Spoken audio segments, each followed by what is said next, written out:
Councilman Bartle's running a little bit late, so I'm going to go ahead and call the recommending meeting to order, and we're going to kind of go through some agenda items that are probably non-controversial, just to get those out of the way before we get to obviously the short-term rentals. So, all right, so that's item number one, call the meeting to order. We're in compliance with the open meeting law. Okay, so let's go to item number. Let's go to item number 5. That's not the. So item number 5 is bill number 2014-49 for possible action annexation of ANX 54649, property location 1642 Shadow Mountain Place. Petitioned by Conradin and Guadalupe Cornell on 0.35 acres, zoned RE, sponsored by Councilman Ricky Barlow. Does the staff want to comment on this?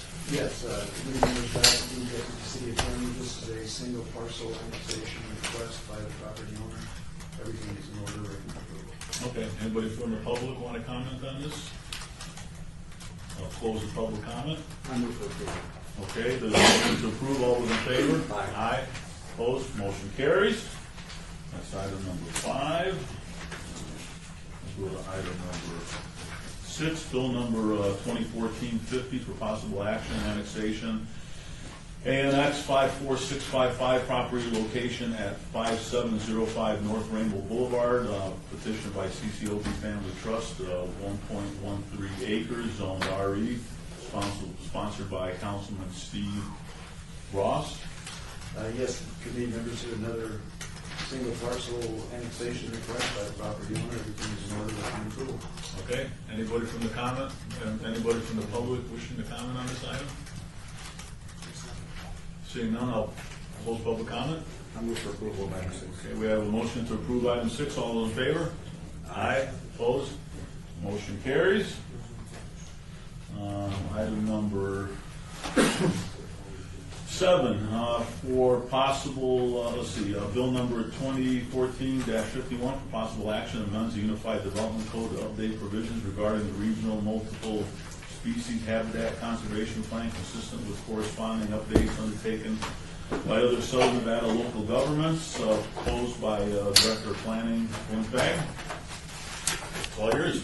Mr. Chair, members of the recommending committee, Flint Fag Department of Planning. As you may recall, earlier this year, City Council approved an updated interlocal agreement for the Multiple Habitat Species Conservation Plan. This proposed amendment basically changes the code to reference the updated interlocal agreement that we have in place. And primarily what that interlocal agreement did was to update the administrative procedures for the program.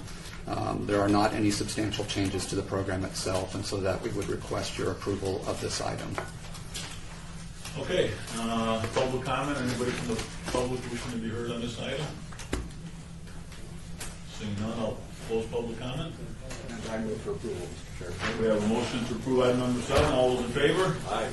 Opposed? Motion carries. Number 7. Let's see. 8 is nuisance. Okay. Item number 9. Go to item number 9.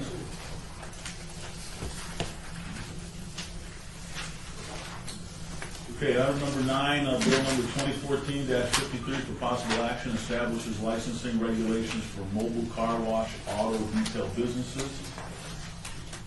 This is being proposed by Executive Director of Development Services, Jorge Cervantes.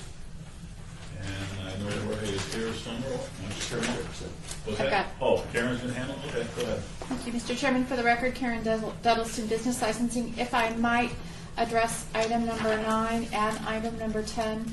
These are companion ordinances that came out of a joint task force with several agencies on working on mobile car washes. With your permission. Let me read that one into record then. Item number 10, we'll also hear that one, bill number 2014-54 for possible action. Generally prohibits the washing of vehicles upon public streets and right-of-ways, proposed by Executive Director Jorge Cervantes. Okay. Thank you, Mr. Chairman. These proposed ordinance provide regulations to address the licensing of mobile car washes and auto detail businesses. We received a large number of complaints both from businesses and in working with other agencies such as the Health District and the Water District, issues where mobile car washes were actually setting up on corners to try to entice customers to come to them rather than a car wash that you would call and they would come to your home or your business to wash a car. So many of these businesses, when we would go out there, were unlicensed businesses. They had unlicensed vehicles. We had no one with any ID. We also had licenses being duplicated and being used at multiple locations for businesses that were attempting to set up stationary businesses on private property, other people's property, without their knowledge. So we had a task force that worked among several agencies to try to address the issues. What the proposed ordinance does is it, first of all, combines the mobile car wash license and an auto detailing license. So you'd have one license in business licensing rather than the current two for those different ones. So we would be eliminating one license category and give those businesses more flexibility. Would require that each vehicle that's used be licensed in the state of Nevada and that they display a license decal for their business license on that vehicle so that anyone using the services would know that that was indeed a licensed business. It would restrict the washing on public streets to comply with the city's municipal separate storm sewer system permit issued by the Nevada Division of Environmental Protection, which requires ordinances to prohibit that type of activity. And that's actually in the companion piece in item 10 that addresses those issues with our wastewater permit. It would restrict car washes from setting up a mobile storefront on a vacant lot to attract customers to a wash business, and would require that the business respond to a request for service at a specific location. So mobile car washes would only go where they had been called to come wash a car. They would not be setting up on city streets or on private lots simply as a weekend business operation. They would have to display their business name, their telephone number, and their license number on the vehicle. One of the issues that we have is that we receive a lot of complaints about these businesses, but when we go to try to identify them or find who it was that was providing that service, there was absolutely no identification on the mobile vehicle that was providing that wash service. And it would restrict to 3 hours within any 24-hour period the time that they could be at one location. So they could not go to an office building and stay for more than 3 hours. They could not go to a residential street or any place else and stay for more than 3 hours. And it provides a separation of 150 feet from a fixed stationary car wash location, and it would allow the impounding by law enforcement of unlicensed operations. Be glad to answer any questions. So if all this was passed, what would a legal business look like? Legal business would look like would be a vehicle that was easily identifiable as a mobile car wash. It would have their name of the mobile car wash. It had contact information such as a phone number. It would also have their city license number and a decal issued by business licensing that they were indeed a licensed vehicle.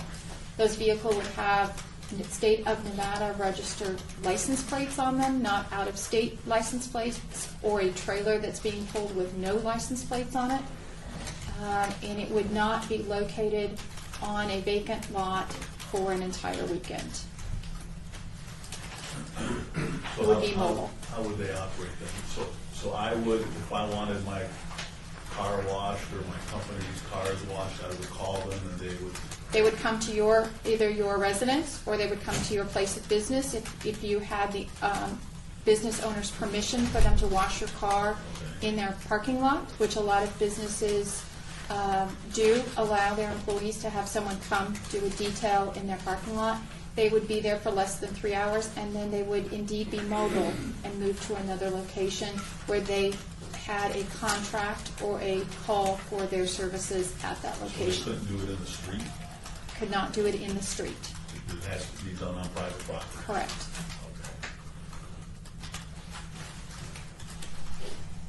Okay. Go ahead. Yeah. This, are we talking about both bills at the same time here? Yes. Because the second bill bleeds into this first one as well. I don't know why it turns out we have two bills on it, but is there a reason for that? They're in different sections of the code, I believe. Because there's a difference between, this one seems on the surface, number 10, or to be, the second bill would seem to be more prohibitive. Is it more prohibitive than the first one? The first one's talking about Licenses. This one's talking about actual residents. This talks about where you can wash cars. It brings us into compliance with our sewer permits, our wastewater permits, and the illicit discharge. Under our permits, we are required to pass ordinances that restricts the discharge into our municipal storm sewer system, and this is one of our requirements. What is it that we're trying to limit the discharge of? Water or the chemicals that they use? Maybe Jorge can answer more specifically. If they use chemicals. For the record, Jorge about this, it's the chemicals that are in it. Our discharge permit, as you know, our washes, our storm system feeds into the Washington Lake. And so under the Clean Water Act, we're required to provide restrictions and orders in place to limit or to be able to control that. So it's natural water, potable water is not an issue. It's just whatever chemical associated with the washing process. There could be some times, and I want you to help me on the exception to the rule. The exception, the rule is that private property is okay on both of these bills. But the exception would be on the curb or at the curb. So let's talk about those instances where you could have an exception, where a person maybe doesn't have a driveway or maybe doesn't have space, and they're not allowed, I don't know if they're allowed to do this on grass or the dirt. That's where I used to wash cars. Is there a prohibition against any of that? No, it allows if a person, a resident calls for his mobile car wash to come to the house and either be in the driveway or be in the street, as long as it's in front of the resident's home. And so as long as it's part of the functions being done for that resident, they're permitted to be in the street to do that. Okay, here's a fine point that will become contentious maybe. The business is a small residential lot. Business, the owner brings his truck and his tank and parks it in front of the house, but the hoses run on into the property. And all the washing is done on the property. How would we address that? If it's done on a private house, It's private property, yeah. yeah, and as long as the property owner gives permission to do that, then we don't prohibit it. This allows for a The business. truck would be on the street, let's say, which is not prohibited, which is prohibited, right? The washing is prohibited on the street, not so much the parking of the vehicle, but the washing if that's occurring. We're trying to prevent this, the runoff of this material getting into our storm system. Now then, though, it's going to run off into the storm system if we do it on the driveway. You're right, but typically if you're doing a car at a house, it's not in the volumes that we're seeing when they pull into the street and they're there for 8 hours doing multiple cars and having a lot more runoff coming into our system. So, well, I think that from a water wasting point of view, I can understand. I certainly can understand the chemicals going in because they don't pass through our treatment system. They go straight into the wash. So that part there, I understand. I just want to make sure that in the enforcement of this, it's a new thing. You enforce something new, you want to make sure you're being careful out there not to give everybody a ticket. Because would the inspector be able to discern the difference between a truck on the street? I've seen these happen. Truck and tanker on the street, but the activity is being done on the driveway or the They should be able to tell. I mean, certainly if our specialists out there and see the activities that goes in somebody's house and the car's in the driveway or in the street, they'll be able to tell where the activity is occurring. Yeah, Jewel, don't worry, we'll get that for you. Okay. I think that could satisfy me. I understand that's the general public purpose of this, of both of them. Okay, I'll open it up to, did you want to ask something? Yes, I just wanted to clarify that the way it's written, a vehicle can be washed on the street in front of a residence by that resident, someone who owns it, or someone who's invited to wash the car, but not as part of a commercial transaction. So you could, your relative can do it for you, your friend can do it for you, but if it's part of a commercial transaction, the ordinance as written would prohibit that in the street. So you could do it in the street. You can do it in the street, if it's next to or in front of your property and you're doing it, or someone you invited to do it, but not as part of a commercial transaction. Okay. On both bills. This bill, the licensing bill doesn't allow you at all to do it on commercial streets. That covers those who are in business, no exceptions. The second bill is a more general bill that applies to everybody, irrespective of whether it's a commercial transaction. Says you can't do it in the street, and then provides these limited exceptions. Okay, I'll open up the public comment. Anybody wishing to be heard on this item? Yes, sir. Come on up here and state your name. Yep. My name is Richard Bovino, and I own an auto detailing company here in Las Vegas called the Detail Kings. Just a couple of concerns. I mean, I understand the purpose of the bill, and I think it's a good idea. There's a lot of people that are out there that aren't unlicensed, and they shouldn't be doing it. I've been in business here since 2009. I pay my license fees every year. I abide by the current laws in place. Some of the concerns I have with this bill, though, there's some language in here that I don't quite understand, specifically 6.54.090. Which, hold on. That would be in number 53. Are you on item 9 or item number 10? It'd be, item number 9. Item number 9. Okay, you're on item number 9, and what part of the? Okay, so it says, it is unlawful for a mobile car wash auto Tell me detail which business. page? It was page 3. 3, line 11. Okay, page 3, line 11. Okay. Starts there. It is unlawful for a mobile car wash auto detail business to provide services at any location without first having obtained the express written authorization of the owner or the authorized tenant of the property. And it goes on to expand on that a little bit. My concern is that I do, most of my business is conducted at a customer's location. Am I to understand that I'm supposed to get written permission from every one of these clients that I go to? Karen? For the record, Karen Duddleston, Business Licensing. Yes, something that is signed, an order, a ticket, an email, some sort of verification that you are servicing a client at that location is what we would expect. All right, and it further states the name printed and the signature of a person providing authorization. Now, a lot of times I'm not going to a business location, I'm just going to John Smith's home, and I'm doing the service there. So I'm to understand that I need a written authorization from him to do it at his home. Yes. Yeah, I'm sure you can get a piece of paper or a receipt or something that you both sign. Okay. Okay. Fax machine works for those things. Right. too. Now, we discussed about a 3-hour limitation at one location. Karen? Now, I don't, my company, we do not post up anywhere and do services. When we're called out to a specific location, we might be there 4 or 5 hours just servicing clients at that location, not soliciting additional business, however, taking care of clients at the location. For example, real estate offices, we go to, certain real estate offices where we have a lot of the agents come out, and we might do 10 vehicles there. It'll take us a little longer than 3 hours to perform the services on these vehicles. So, in that. Do you want to comment on that, Karen? It is 3 hours, correct? It is 3 hours as it's stated in the ordinance. The issue that we're trying to address is vehicles, like I said, arriving at a location and setting up an 8-hour, all-day business at a location that is not theirs. So Okay. I agree with that. understand. So in my circumstance. You got 3 hours. If you go over 15 minutes, I'm sure you're not going What to get happens if I'm going. there 4 or 5 hours? I'm Well, legit- that's a lot. Well, but You will legitimately. be, there would be a possibility that you would get a citation if somebody saw you there for more than 3 hours. Yeah, I have one that I have to go out on Wednesday where we're doing 10 cars. Now, sometimes I can't accommodate that in 3 hours. I just can't. But it's all people that I've had this scheduled.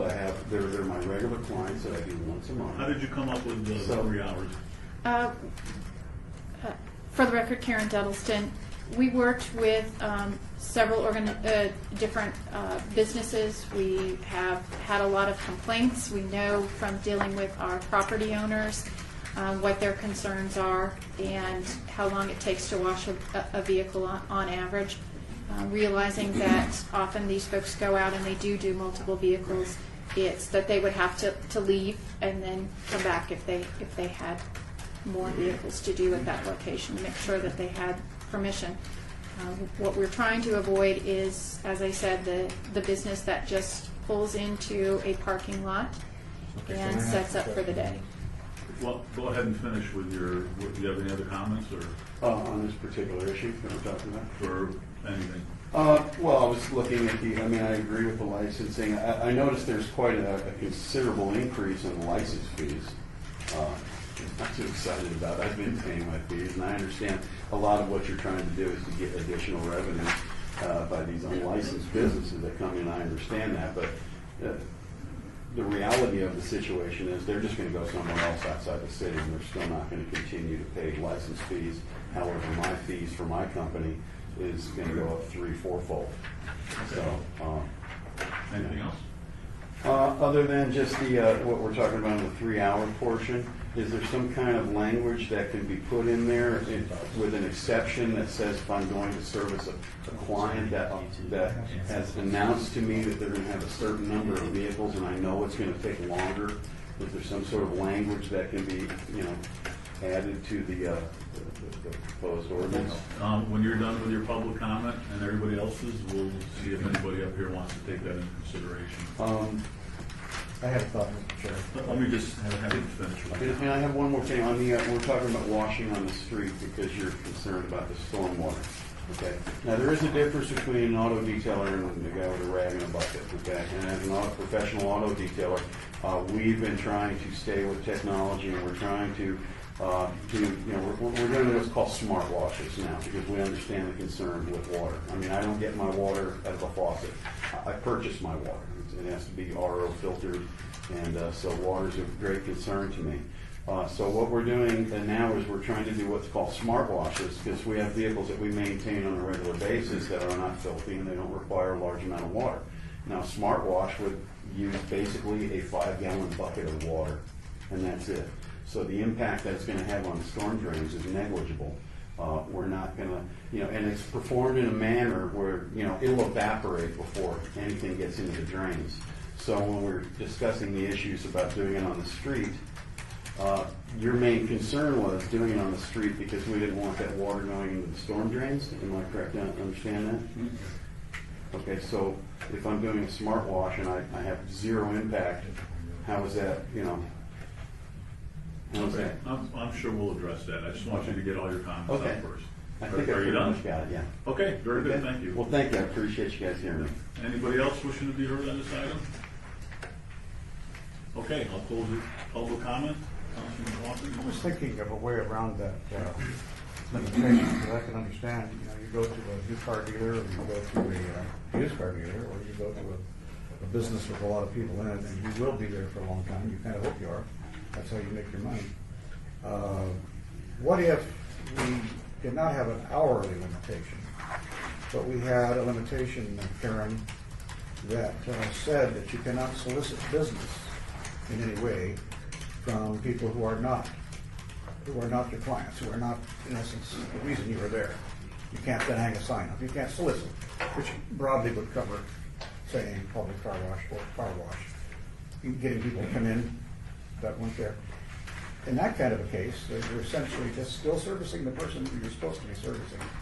And the hours shouldn't matter because detailing is a lot more than just washing the car. If it's 5 or 10 gallons of water, I understand that there are chemicals in the water. Maybe it's soap, but we don't want that in the storm drain.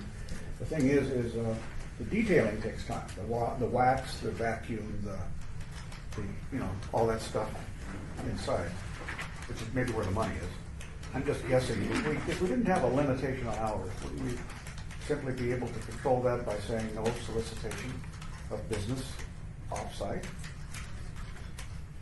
Mr. Chairman, if I could respond. The issue that we find when we go out there is we have a lot of folks who've been there all day. We see them at the same location all weekend. They really don't advertise. They have unmarked vehicles. They're just out there waving at people, trying to get them to come in to wash their cars. So they're going to have a signed ticket from all of their folks that were there that day saying that they were invited there. There truly is a difference between these businesses where they have a contract, a regular long-term contract to come to your place of business and wash, so many cars or have those, versus the ones that simply set up in someone's commercial parking lot. And we do get complaints regularly from business owners of malls and of places that have grocery stores that have large parking lots, saying someone just came and sat up in their parking lot for the weekend to wash cars. I'm not sure how to distinguish those The in the inspector would be able to field. see the written authorization, because the person would have to provide that. Correct. And, I can see where, I don't think 3 hours, because it's essentially, in any case, no 3 hour. I mean, after that, you're in violation. And a person could just literally drive off the property, go around the block, come back, and comply. And so why force that sort of a situation on them? If we took off the time limit, then, and there's a judge, and they're not soliciting, they're not out there waving and having gals and bikinis, but they're definitely out there just doing their business for those people. No solicitation, and by no solicitation, I mean no sign, no hustling. Wouldn't that satisfy us? Would satisfy me. And we will follow whatever you would like us to do. Like I said, what we're trying to avoid is how do we identify whether you're there legitimately or you're there and you've been soliciting. If you've got your tickets signed by everybody that came by and said, I've serviced 10 people. If an inspector can go back in 3 hours or 4 hours or whatever that is to know if they're still there at that same location and authorized to be there or not. That's the issue that we're trying to get at. Are they authorized to be there? Okay, but again, the 3 hours, as I say, I don't want to be, that 3 hour limitation is easily beaten by simply moving and then coming back. Yes, I was going to point out that in that section we've been talking about, which is 6.54.100, there is an exception in subsection B for licensed vehicle dealers, so that 3 hour limitation does not apply. I suppose it would be possible to create a second exception that might require there to be a written contract between a company who needs its fleet or its employee or whatever the category is that you would like to protect. We could add that in as a separate exception. But short of something that specific, I suspect that we'll have people who are able to find a way to fit an exception that's broader than that. So in essence, the proprietor of the business could have a pre-printed stack of permits, one for the guy using the service, the other one for the person permitting the business to be on the premises, and you could get those signed. Well, what I was thinking we could was- have pre-done by fax or whatever, electronic fax in advance of coming on the property, so that it's going to be there for good purposes. Under your exception, that's what I would need. Yeah, I was thinking more in terms of a written agreement that says you're going to come to my business on such and such a date and you're going to wash 20 vehicles. And that kind of documentation could be produced to the inspector or whoever drives. Yeah, and that took 5 hours and it took 5 hours. So you could add that would be an amendment to this? Yeah, if that's what you have in mind, a business that wants its, I don't know if you want fleet, I don't know if you want employee vehicles, maybe we need more input about what it is that is of concern here, but that's the kind of pattern I'm looking for, is to address those situations that you're talking about without making it broader. Yeah, I own a business and I want to reward all my employees and I want to call somebody to wash everybody's car.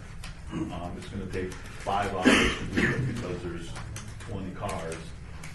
So that would be kind of an exception. Okay. So there would be a contract where these are the number of cars, this is what you're going to do, it takes more than 3 hours, they're not violating the ordinance. I think we could write something in there that would tie it to employee and fleet vehicles, and require a written contract that would be produced, and then the 3-hour thing wouldn't apply. Councilman Barlow? Yeah, Karen, I apologize in advance if we're digressing with the question that I have, but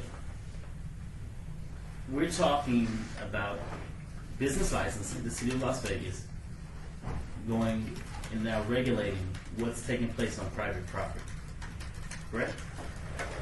In relation to a business that is setting up on private property Correct. and how long they can be there, yes. Correct.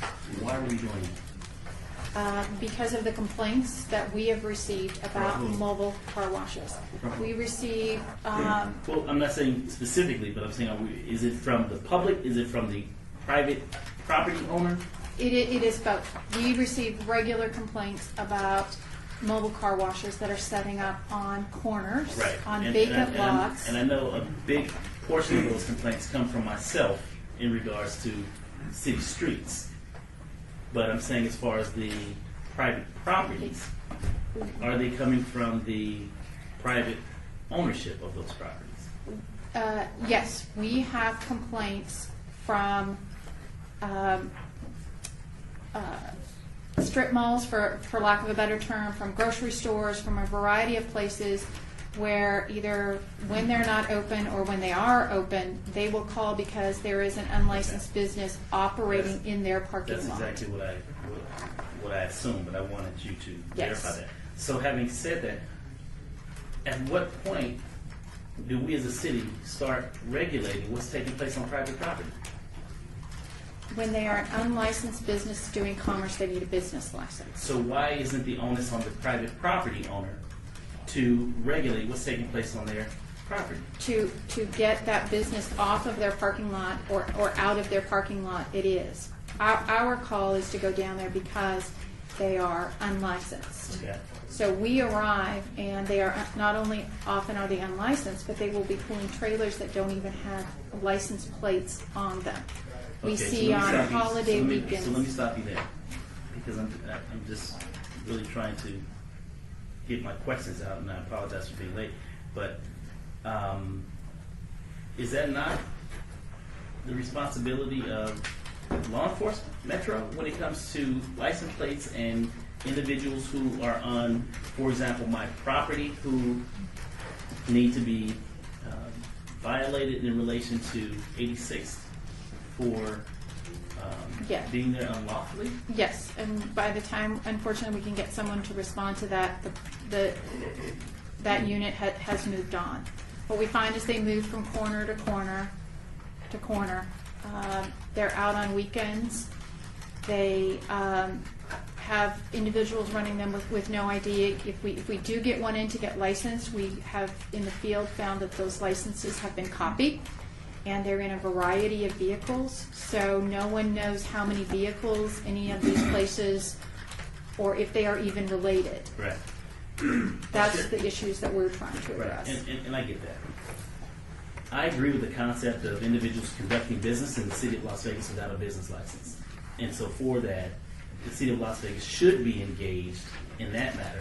But where I'm perplexed is the city of Las Vegas regulating from a law enforcement standpoint, using our tool to rid people off of private property.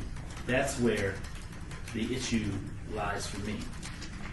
So, because I believe that's a law enforcement issue from the standpoint of individuals who are considered loitering. So we now as a city violate individuals on private property for loitering? Or are we creating an ordinance to do that?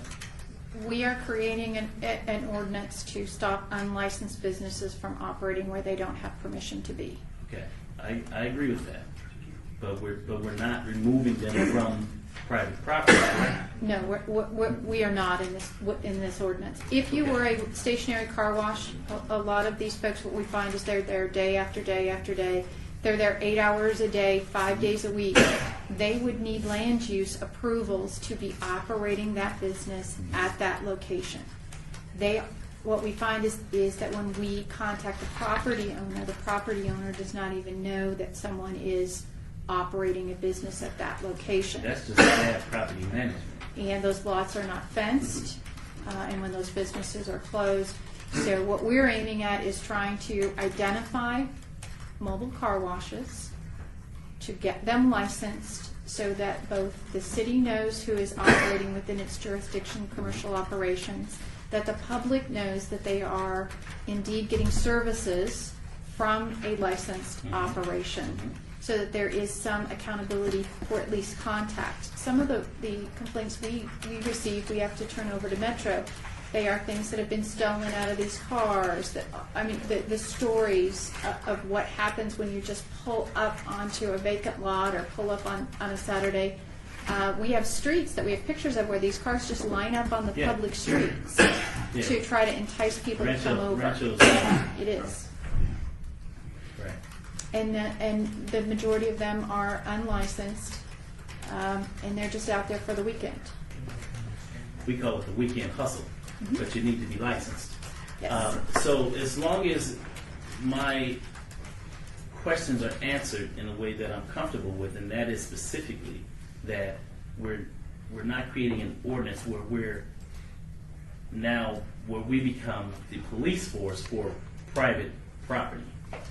No, that's not that is not our intent here at all. Ours is specifically from a business license standpoint. Correct. Making sure that everyone that's conducting business out on the city's roadways and community are licensed appropriately, correct? Licensed appropriately, and that they are operating within the regulations that you set. Okay. Yes. Thank you. I appreciate that. Mr. Chairman. Which ordinance has a 3-hour limitation? That's the first one, and That's item 9. Okay. All right, so do I have a motion for item number 9? If I would move to amend item 9 and do pass, the amendment be an amendment to be drafted by staff, which would allow invitations to people, removing the time limit, essentially, by virtue of written invitations to be by appointment on that property. Okay, all those in favor? Aye. Against? The motion passes unanimously. We'll go to ordinance number 10. Do I have a motion for 10?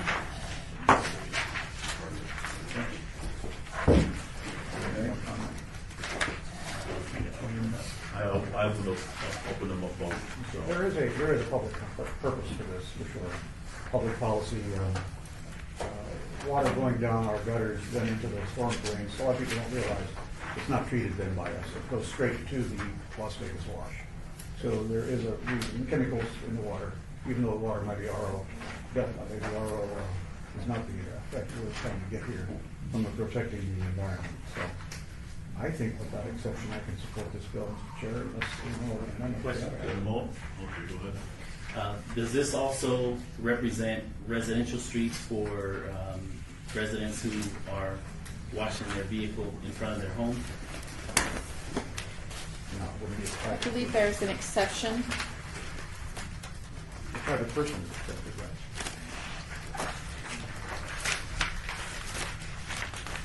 Val, do you have that side again? Yeah, that's bill number 2014-54, the first page, lines 14 through 18, provides an exception for washing a vehicle on a street that is parked near or within a private driveway, and either being washed by the person who resides there, or owns or controls the driveway, or someone who's been invited there to do it, but not as part of the commercial transaction. So it is friend or relative, someone who's not receiving compensation to wash your vehicle near your driveway in a public street without being in violation of this ordinance.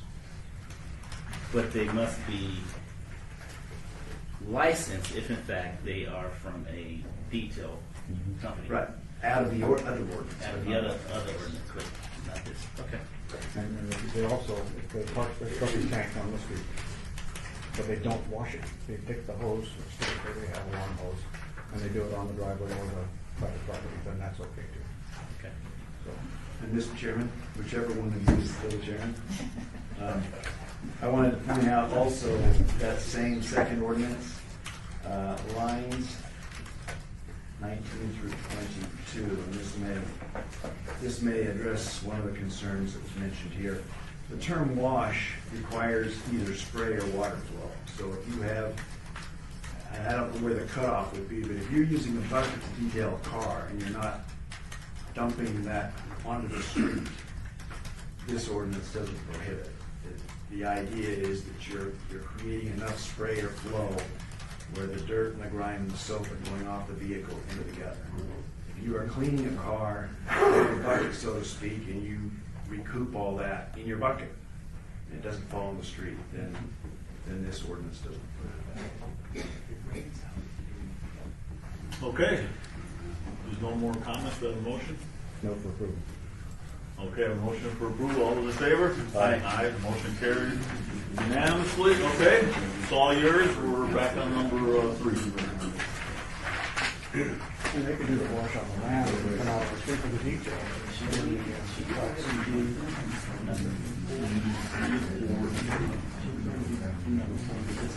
Sure.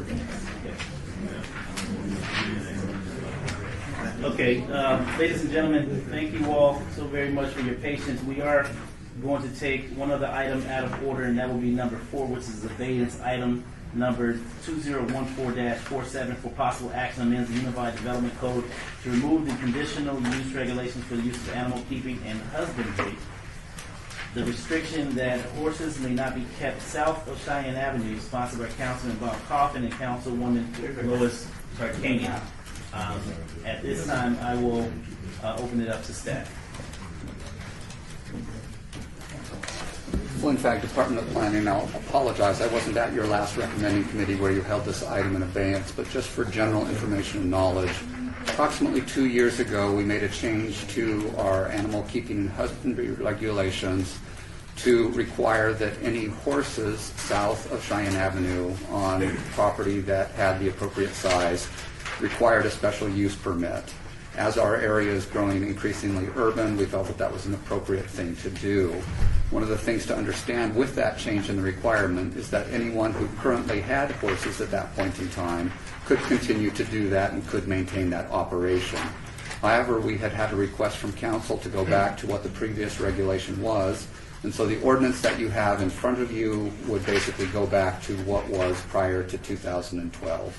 And so that is the ordinance that you are considering here today. Okay. I can speak to this. Just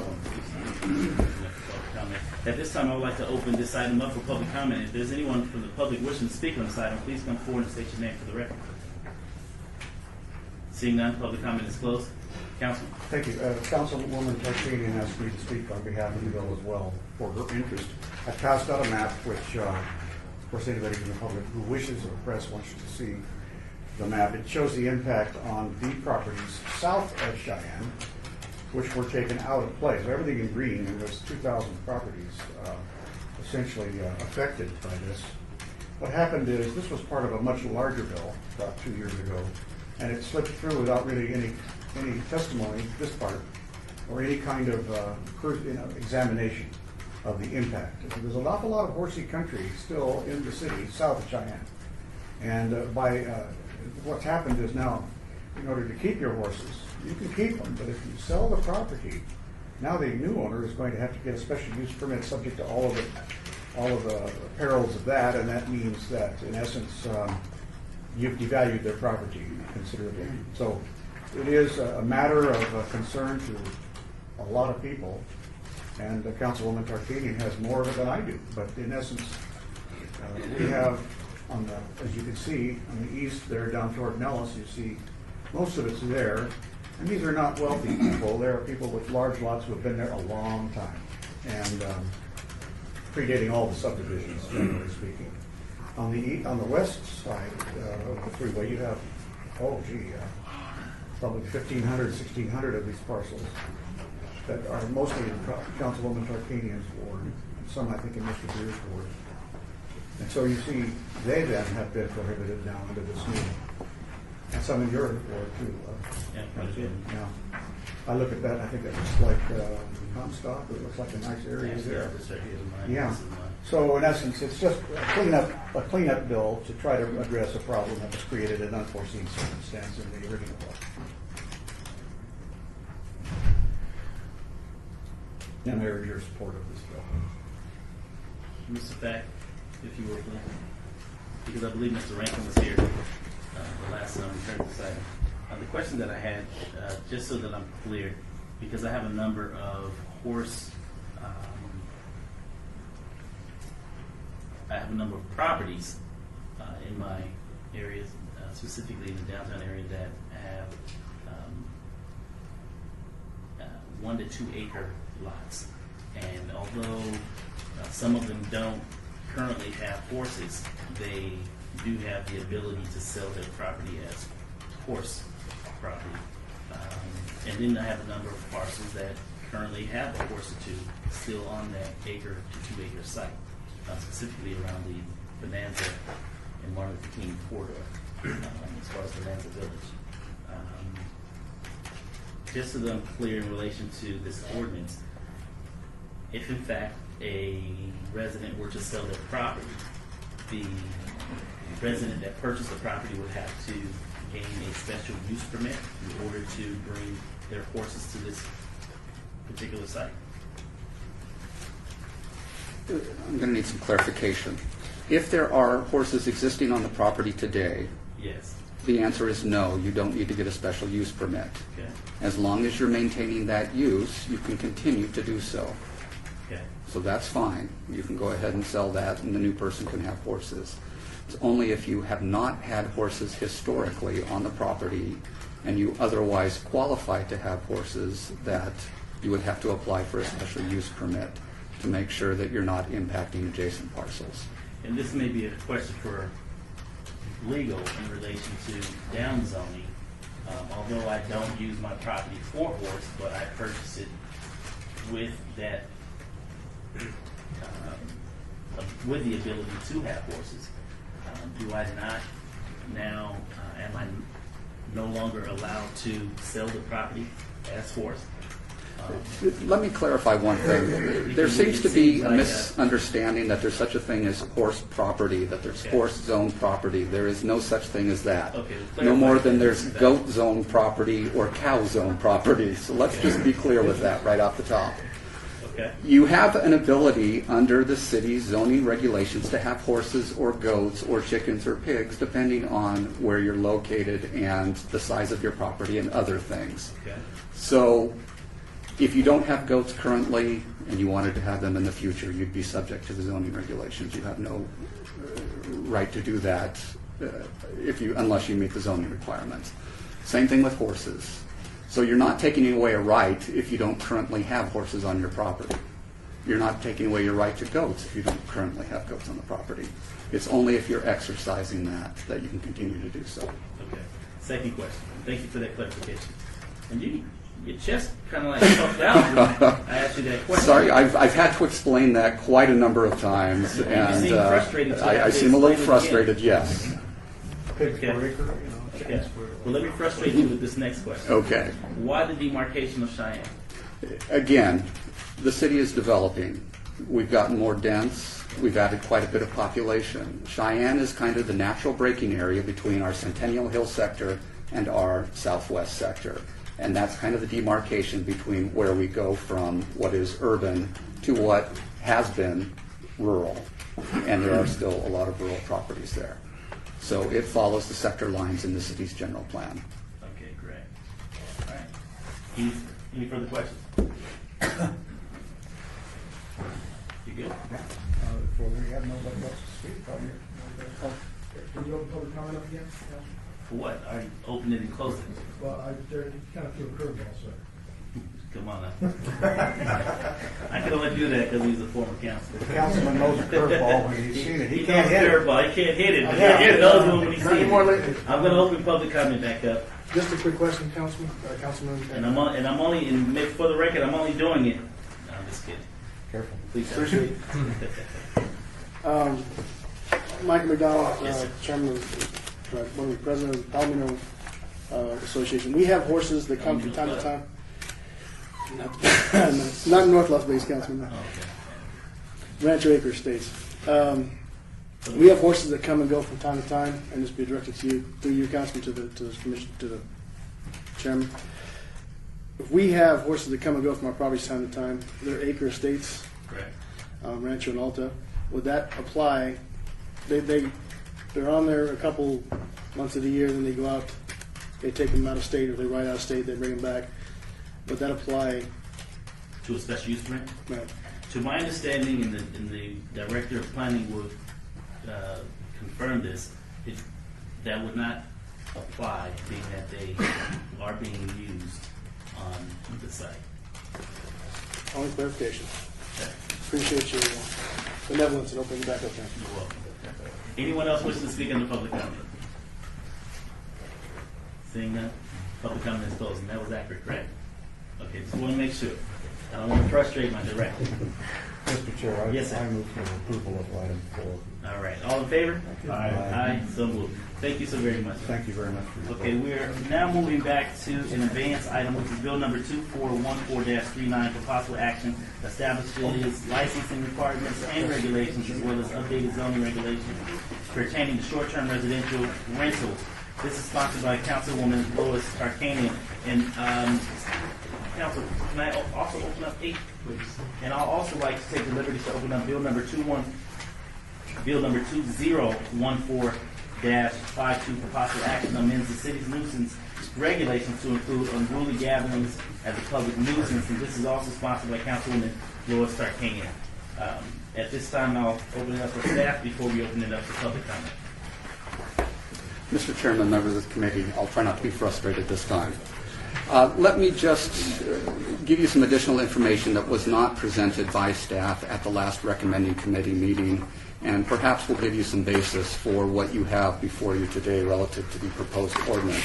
First of all, let me clarify for members of council and the general public that short-term residential rentals does not apply to any rental of property that's longer than 31 days. That is not considered to be a short-term rental, and so consequently, these regulations do not apply to any long-term rentals of residential properties. So 30 plus days, it does not apply. It only applies to 29 to Less than 31 days. less than 31 So days. less than a month, this is where that applies. Thank you. Secondly, let me talk a little bit about enforcement, because there's been some questions about that.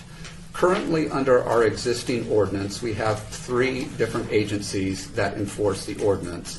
First of all, because the regulations are in Title 19, which is our zoning code, our code enforcement team is responsible for enforcement of zoning regulations. Secondly, it does require that the applicants get a permit from our licensing division, and so licensing is responsible enforcement of the permit. And then third, Metro has general responsibility for enforcement of the city's municipal code. What we are proposing to do is, because we have had issues with enforcement of short-term residential rentals, is to move the bulk of the enforcement on the city side from our code enforcement team to our licensing compliance team. And so that's why you'll see that the bulk of the regulations that we are proposing are in Title VI, which is the licensing code, and so consequently that is shifting the enforcement duties to our licensing compliance team for the vast majority of the regulations. One of the things that City Council has done recently that will help us with enforcement is you approved, as part of the fiscal year 2015 budget, 2 additional personnel in licensing compliance. What that will allow us to do is that we will be able to be out on Fridays and Saturdays every weekend instead of what we have currently, which is only every other weekend. And so by doing that, you have given us some additional enforcement tools which we can then use if we make the changes to the code to allow licensing compliance to do enforcement on this. One of the other things that you have added to this is language in this proposed ordinance also makes violations of the Title VI regulations a civil violation, which we can then issue civil penalties for. That's something that we can't do currently under the existing ordinance. So by adding additional staffing, by transferring the enforcement duties, and by civil penalties, you've given yourselves 3 enforcement tools that we don't have currently. So I just wanted to make sure that that's clear to everyone, that those are the things that are being proposed under this ordinance. Let me also talk to the subject of permit versus license. In our current regulations, it says in Title 1912 for short-term rentals that the Business Licensing Division issue a permit. A permit is not the same as a business license, and so it doesn't have the same enforcement abilities there. What we are proposing to do is to change that so that it requires the establishment of a specific license for short-term residential rentals that will make it subject to all of the standard regulations that we have relative to business licenses. There was a comment made about, well, why don't we bring them up for a show cause hearing? Because we don't issue licenses currently. We issue permits per the language in 1912. And then finally, there has been questions about the requirement for a special use permit. In the version of the ordinance that you have before you today, it would require a special use permit for properties that have 5 bedrooms or more. And we've had questions as to why that is being added. This is a commercial use that you are allowing in residential neighborhoods. And just like home occupation permits that we issue, it needs to be transparent to surrounding properties. It needs not to have any impact to surrounding properties. And so, for example, for home occupation permits, we don't allow customers to come to the residence. We don't allow you to have commercial vehicles parked out in front of the residence, and there are other restrictions. This is very similar to that in that you're allowing a business, you're allowing transient lodging accommodations in a residential neighborhood. And so it needs to be transparent to the surrounding properties. It needs to not impact them. When you have 5 bedrooms or more, you are bringing more people onto the property than you had previously. It's been taught that you're bringing groups of people here. And for that reason, if you are bringing a large number of people to a property, there needs to be some type of a discretionary review to evaluate the specific conditions of that property to see if it can handle that kind of a group. So in the approval criteria for special use permit listed in Title 1916, this is the determination that needs to be made. Number 1, that the proposed use can be conducted in a manner that is harmonious and compatible with existing surrounding land uses. So if you have a large property that you want to rent out for short-term rentals, we have to see if the property is adequate to be able to do that. The second one is that the subject site is physically suitable for the type and intensity of land use being proposed. So for a larger property, if it's on an acre or more, you probably have more buffering area than if it were a half-acre property or something smaller than that. Another thing that needs to be determined is that approval of the special use permit at the site in question will not be inconsistent or compromise public health, safety, and welfare. So that's the criteria that you use for a special use permit, and that's one of the reasons why we've proposed for the larger properties you need a discretionary review to look at the specific conditions of the property to make sure that there can be adequate buffers in place, that you can park vehicles on the property, that they're not going to be parked out in the street, or cause impediments or impacts to adjacent property owners. So those were some of the key points that we were not able to discuss at the last recommending committee meeting. There was also a general question, how many do we currently have in the city of Las Vegas? We currently have 7 individuals licensed as property managers, and so they're doing short-term rentals under a property manager license. And then we have 3 active individual permits. Those are people who aren't doing this on a continual basis, but may be doing it on the occasional weekend. And so they obtain the permit for the weekends that they're doing those rentals. And with that, if you have any questions, I'll be happy to answer those. Thank you, Mr. Fay. At this time, I'll open up public comment. Anyone from the public wishing to speak on this item may come forward and speak. Taking into consideration that we had a long deliberation at the last recommending meeting. So what I am going to do is take all of your comments that were listed at the last recommending meeting and apply them to today's record. So should you choose, you don't have to speak again. Your comments will be made, but should you choose to speak, feel free to come forward. I just ask that you please limit your comments if in fact they are redundant to what you shared with us at the last recommending. If in fact there's additional information that you would like to share that you didn't bring forward,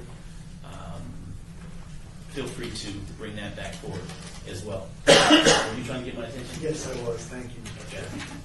Val Steed, Deputy City Attorney. Yes, sir. I will let you choose when you hear a small presentation I have. There were some comments made at the last meeting that concerns about some particular items that we said we would bring back proposed changes. I can do those for you now, or I can wait until after public comment, whichever you prefer. After public comment will be perfect, if you don't mind. Are you trying to get my attention? So he was trying to get you. We work as a team. Thank you. That lets me know that my peripheral vision does work.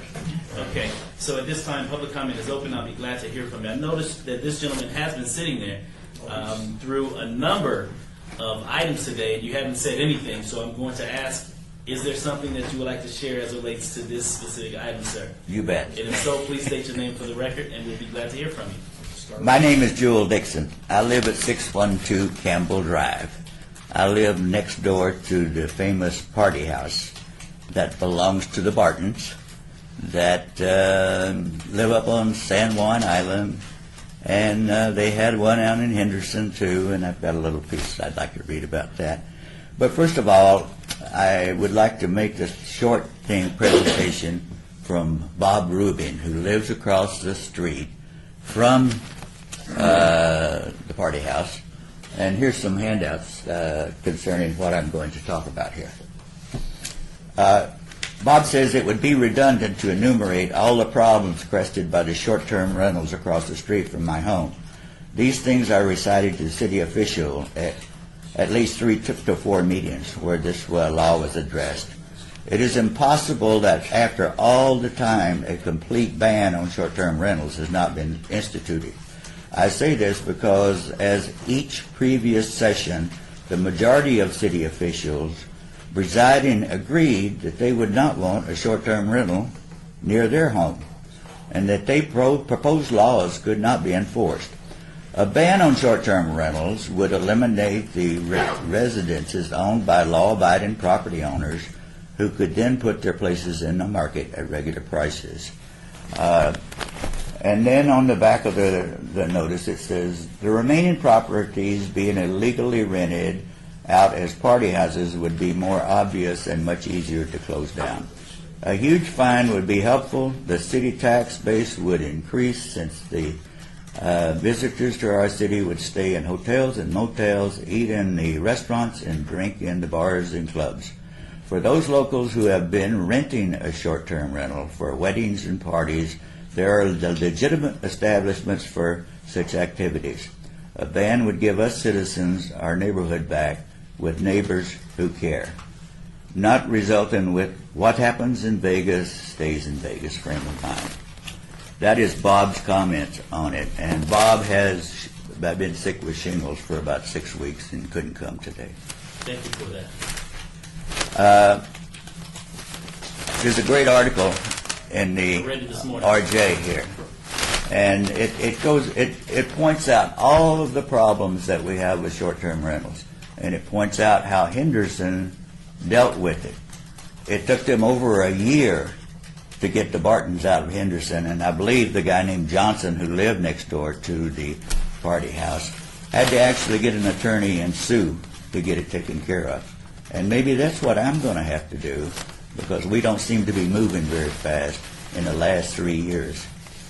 So, as I understand it, this SUP would give us essentially the same right as a variance. So it would give us something we could do to voice some opposition to these party houses coming to town, because we would be notified, and then we could voice our opposition on this thing. Right now, it's a secret, and there's no penalty on license. There's no penalty on how many times you call the cops. There's no charges against Pete Anello for how many times he's called on. And by the way, Pete Anello managed the one in Henderson. I thought you'd like to know that. Thank you, Mr. Dixon. Is there anything else you'd like to share? I just think it's time to get off the pot and do something here. You know, it's time for something to happen to give us some support to get rid of these party houses. There was a dozen cars over there last weekend. And those people are out hooping it up. Well, once we do get off the pot, I sure hope everyone washes their hands. That would be nice. So, be glad to hear from you. Thank you, Mr. Chair, Councilman. Thank you. Also, my name is Greg Toussaint. I live at 3012 Island View Court, Las Vegas, Nevada. I'm also the president of our homeowner association for 300 homes called the Lake Association. Yes, sir. I'm not speaking on their behalf, but I'm speaking as the president of the association, my experience. Also, before I go any further, I want to thank Councilwoman Tarkanian for bringing this meeting to my attention. I did not attend the last meeting, so if I repeat something someone else has said, forgive me. This city is different than any other city that I know of. It's not like New York, it's not like LA, it's not like San Francisco. This is Las Vegas, and as my friend over here said, what happens here stays here. And people come here often with that intent. There's not another state in this country that has less of a problem with having enough accommodations than this city. And there are plenty of accommodations here. There's not a lack of accommodations. We have more accommodations than any other city for the population that we're serving. So why do people want to rent a party house? To party outside the supervision of the casinos, the hotels, and so forth. You're out of scrutiny. You're away from the Strip. You're away from law enforcement. You're not visited by other people. They come in, 4 or 5 guys, rent a home. They sleep all day. They're gone at night. Come back at 2 o'clock in the morning. An hour later, a limo comes with several young ladies. Now, I don't know if the law's been broken or not, but I'm saying that's the kind of environment we see. We don't want this to be hangover 3. We don't want to be at that in our community. We understand it happens. But casinos have law enforcement security to deal with it. We don't. And just because we're a homeowner association doesn't mean that code enforcement and Metro aren't responsible to deal with problems we have, which often is the excuse we hear, that, well, it's a private community. We pay our taxes too. We spent a year and a half and over $15,000 to stop a homeowner from renting out his property on weekends for this kind of behavior. That $16,000 represented over $50 for every homeowner in our community of unbudgeted expense. It cost us money, and yes, we did finally get rid of them, and we haven't had any since. And maybe because we did take action, that helped. I don't know. I know that ideally, to me, it should be illegal to do this, and I think that the city may be doing this whole process, these regulations, to provide a little more control, and maybe that's better. I don't know. I do have one concern, and is there enough staff and budget at the city to use these regulations effectively? I mean, it's like in a homeowner association. You make all the rules you want, but if you can't enforce them, it's kind of a waste of time. And I just asked you, the 3 of you, and your compatriots on the council, is this really going to work? Are you really going to have people to enforce these rules? Enforcement's the key. And without enforcement, it's just more paper. And I hope that is the number one priority of the city, is enforcement, not just more regulations. Thank you. Thank you, Mr. Stein. Appreciate it. Anyone else wishing to speak on this item, feel free to come forward and state your name for the record. Glad to hear from you. Good afternoon. My name is Lisa Mayo. I'm in the city south at Sahara in Buffalo. And I've been watching this over the last 3 years, and actually I didn't even plan on being here today. Had to cancel a couple of meetings because when I read this story, in the paper this morning, I was outraged that the audacity of Ann and Nigel Burton, who live on an island where you probably can't even put up Christmas lights, to have 2 homes in neighborhoods in this community with this kind of activity happening. I just think this is a quality of life issue. This is a neighborhood issue. And then when I saw Mr. Peter Anello and his behavior, I was outraged that he, felt like he could behave in this way. And I really think this is a big problem because they've hired Jay Brown, who we know takes on these big cases and doesn't come cheap. So I can't believe there's only 3 active permits in 3 houses if you're going to go through the trouble to hire Mr. Brown, who I have respect for. But I know when I read that, I felt this is an issue that I felt I wanted to come forward and get involved with and bring a lot of my neighborhood power in each and every jurisdiction across this community.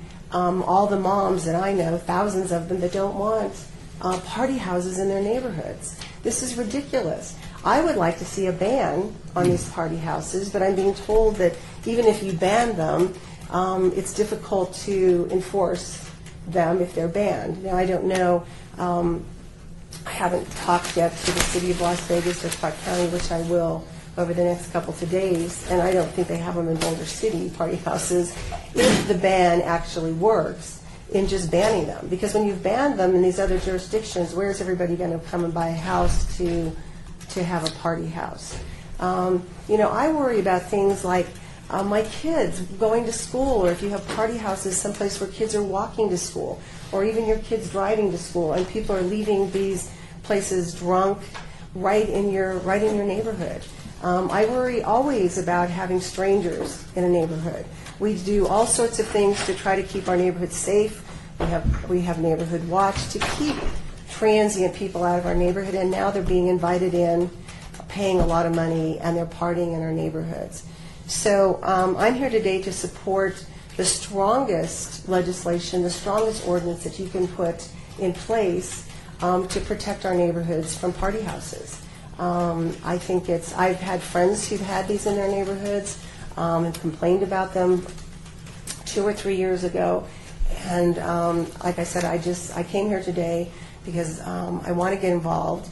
I want to bring whatever influence I can, and the neighbors that I know, if we have to get petitions, if I have to start a Facebook page, whatever, to try to get the city council to understand that this is an important issue, and it's a quality of life issue in each and every neighborhood where one of these take place. And like I said, I have a hard time believing there's only 3 of them. I'm not sure how many there are. I guess that would be my question.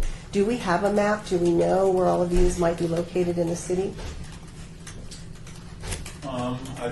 We'll go through public comments, and then we'll ask Mr. Okay. Bragg if we have something like that. Okay. So go ahead. and Okay. continue. Well, that's, I just, like I said, I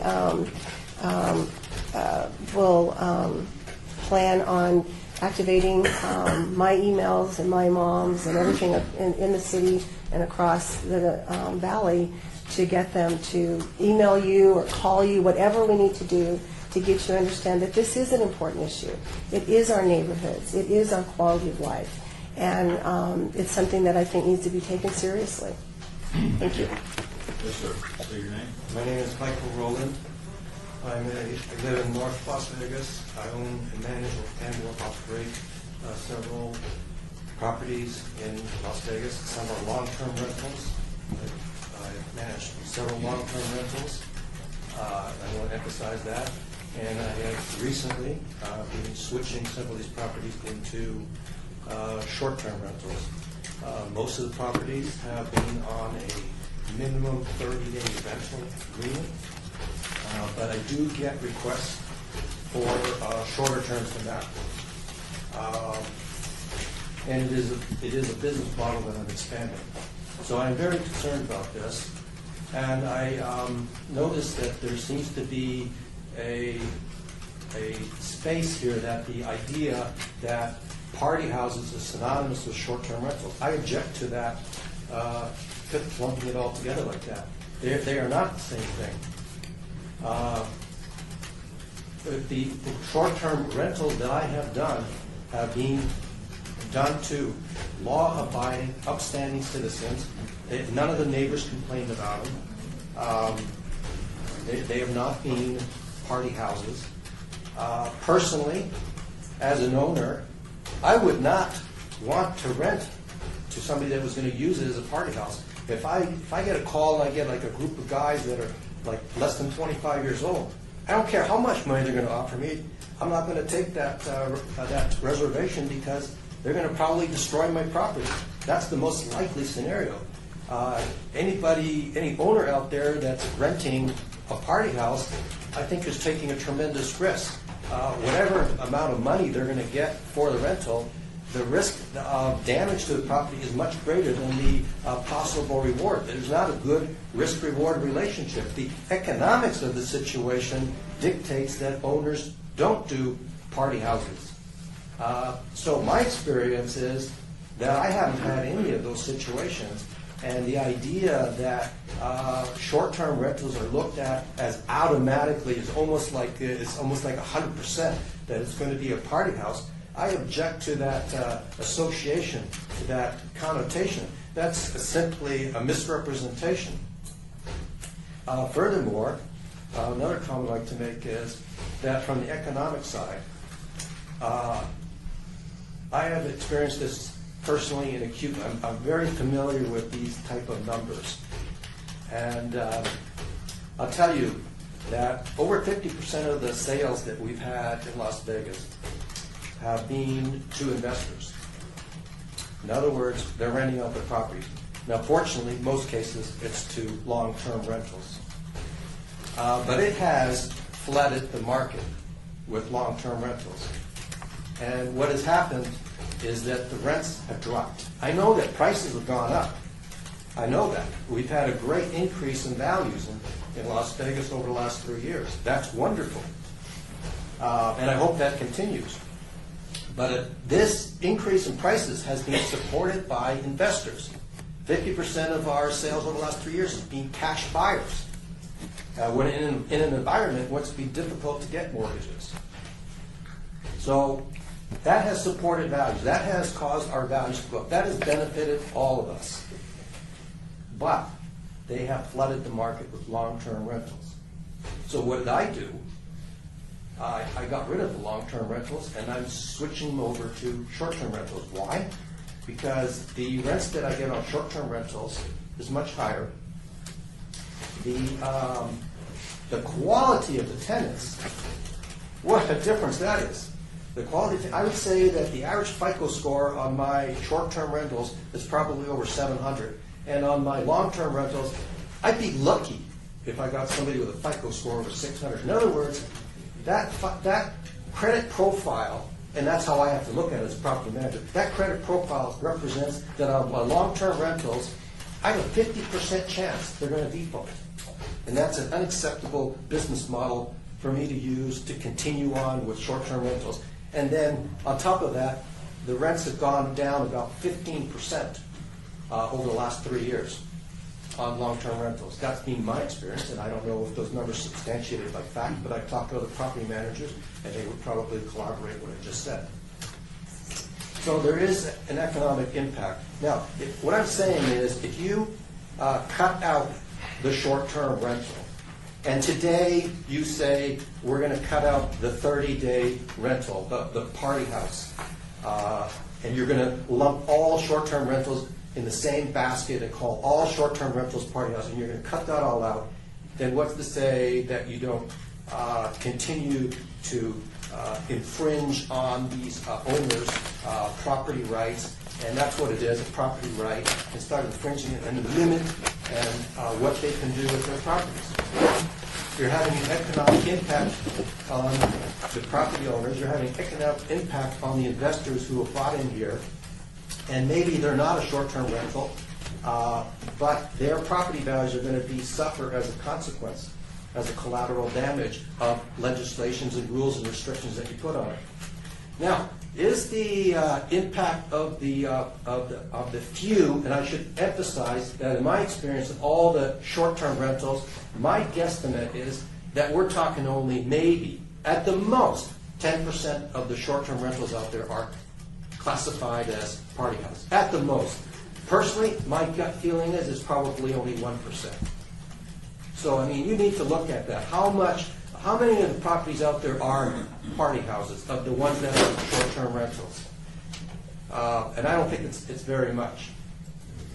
So where I was going with this is that on the short-term rentals, you're getting good quality people. You're getting people that have a need for that product. They have they need something that has a kitchen, for instance. They have a need for that.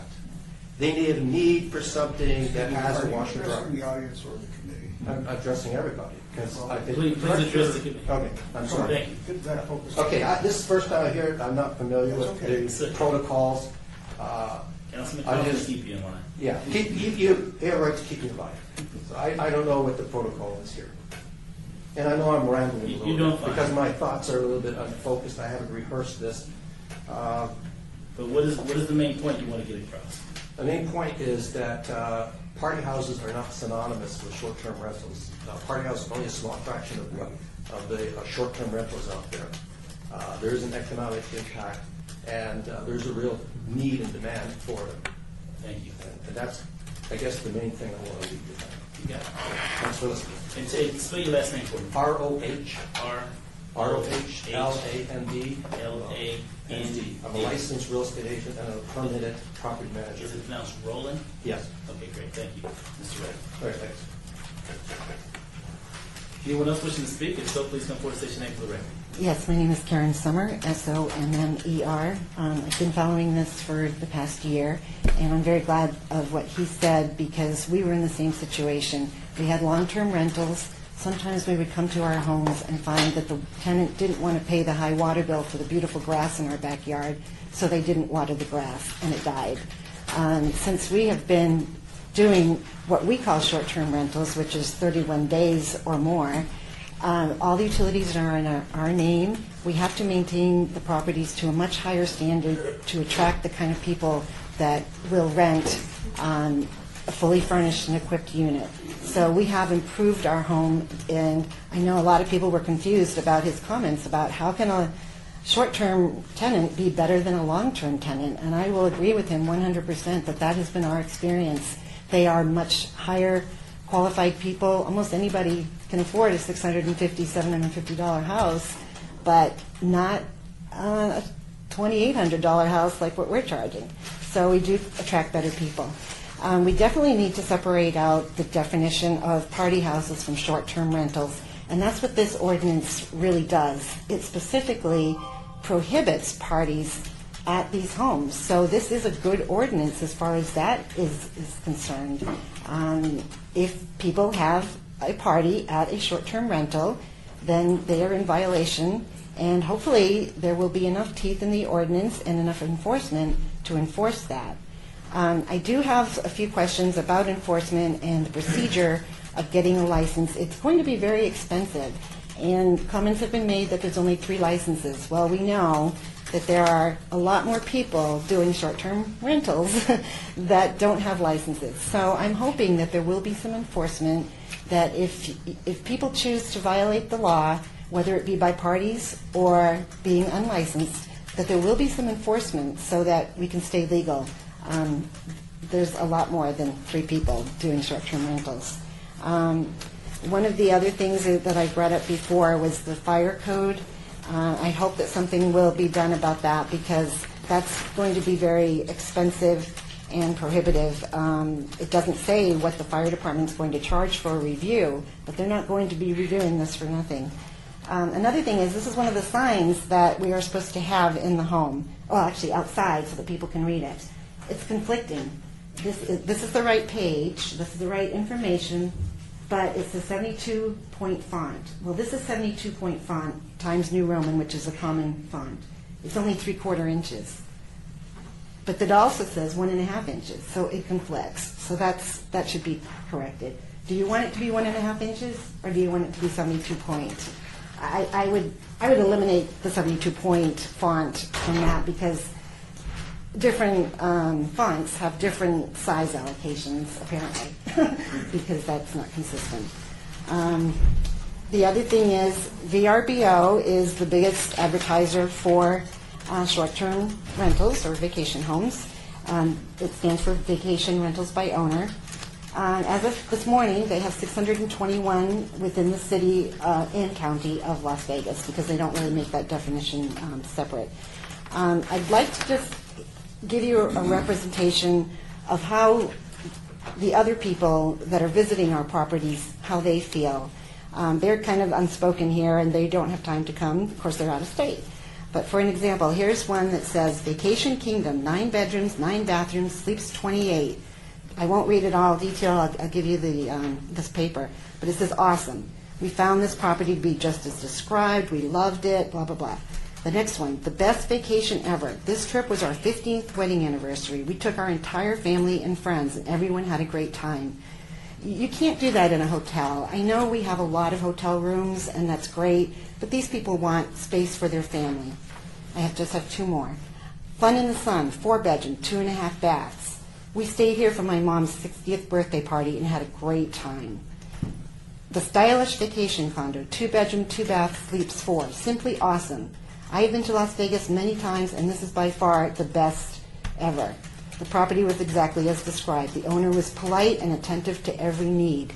We respond to our tenants' needs. We respond to keeping up our properties.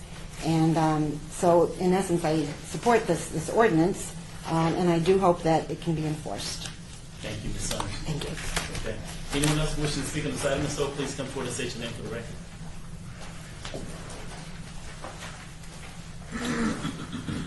Hi. Hi. Dr. Anthony Summer.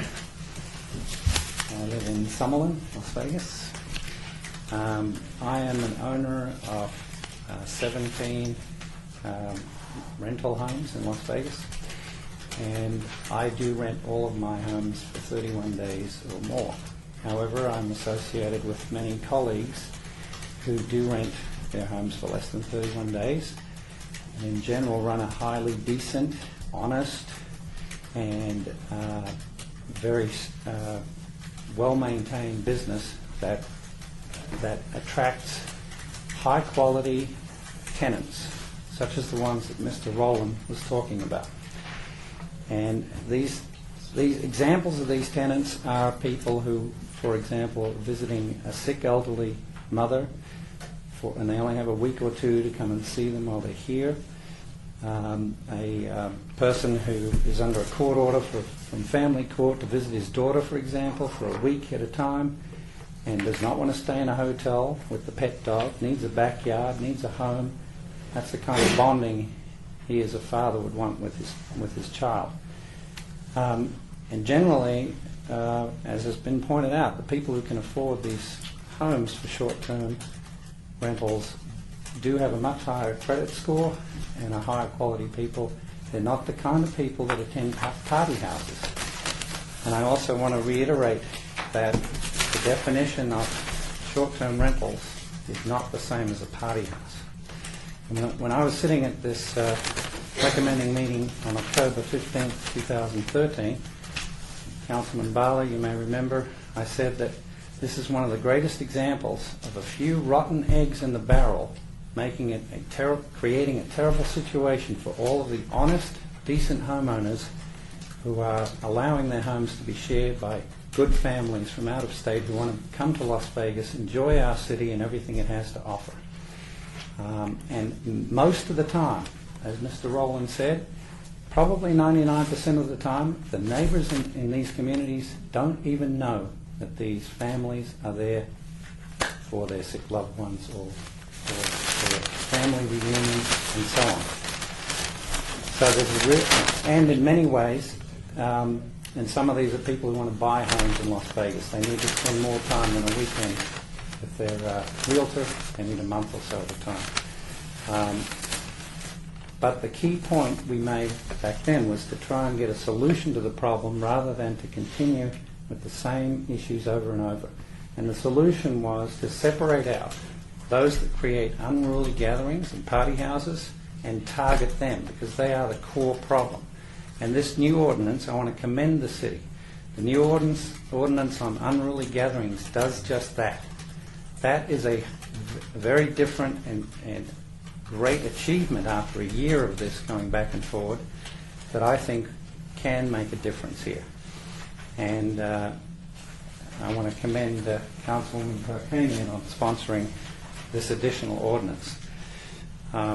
What I don't want to hear is people coming up to you as city councilmen saying, "Oh, the police are never going to enforce this. The city's not going to be able to enforce this." We need to start somewhere, and the ordinance empowers those who have the authority to disband these party houses to do just that.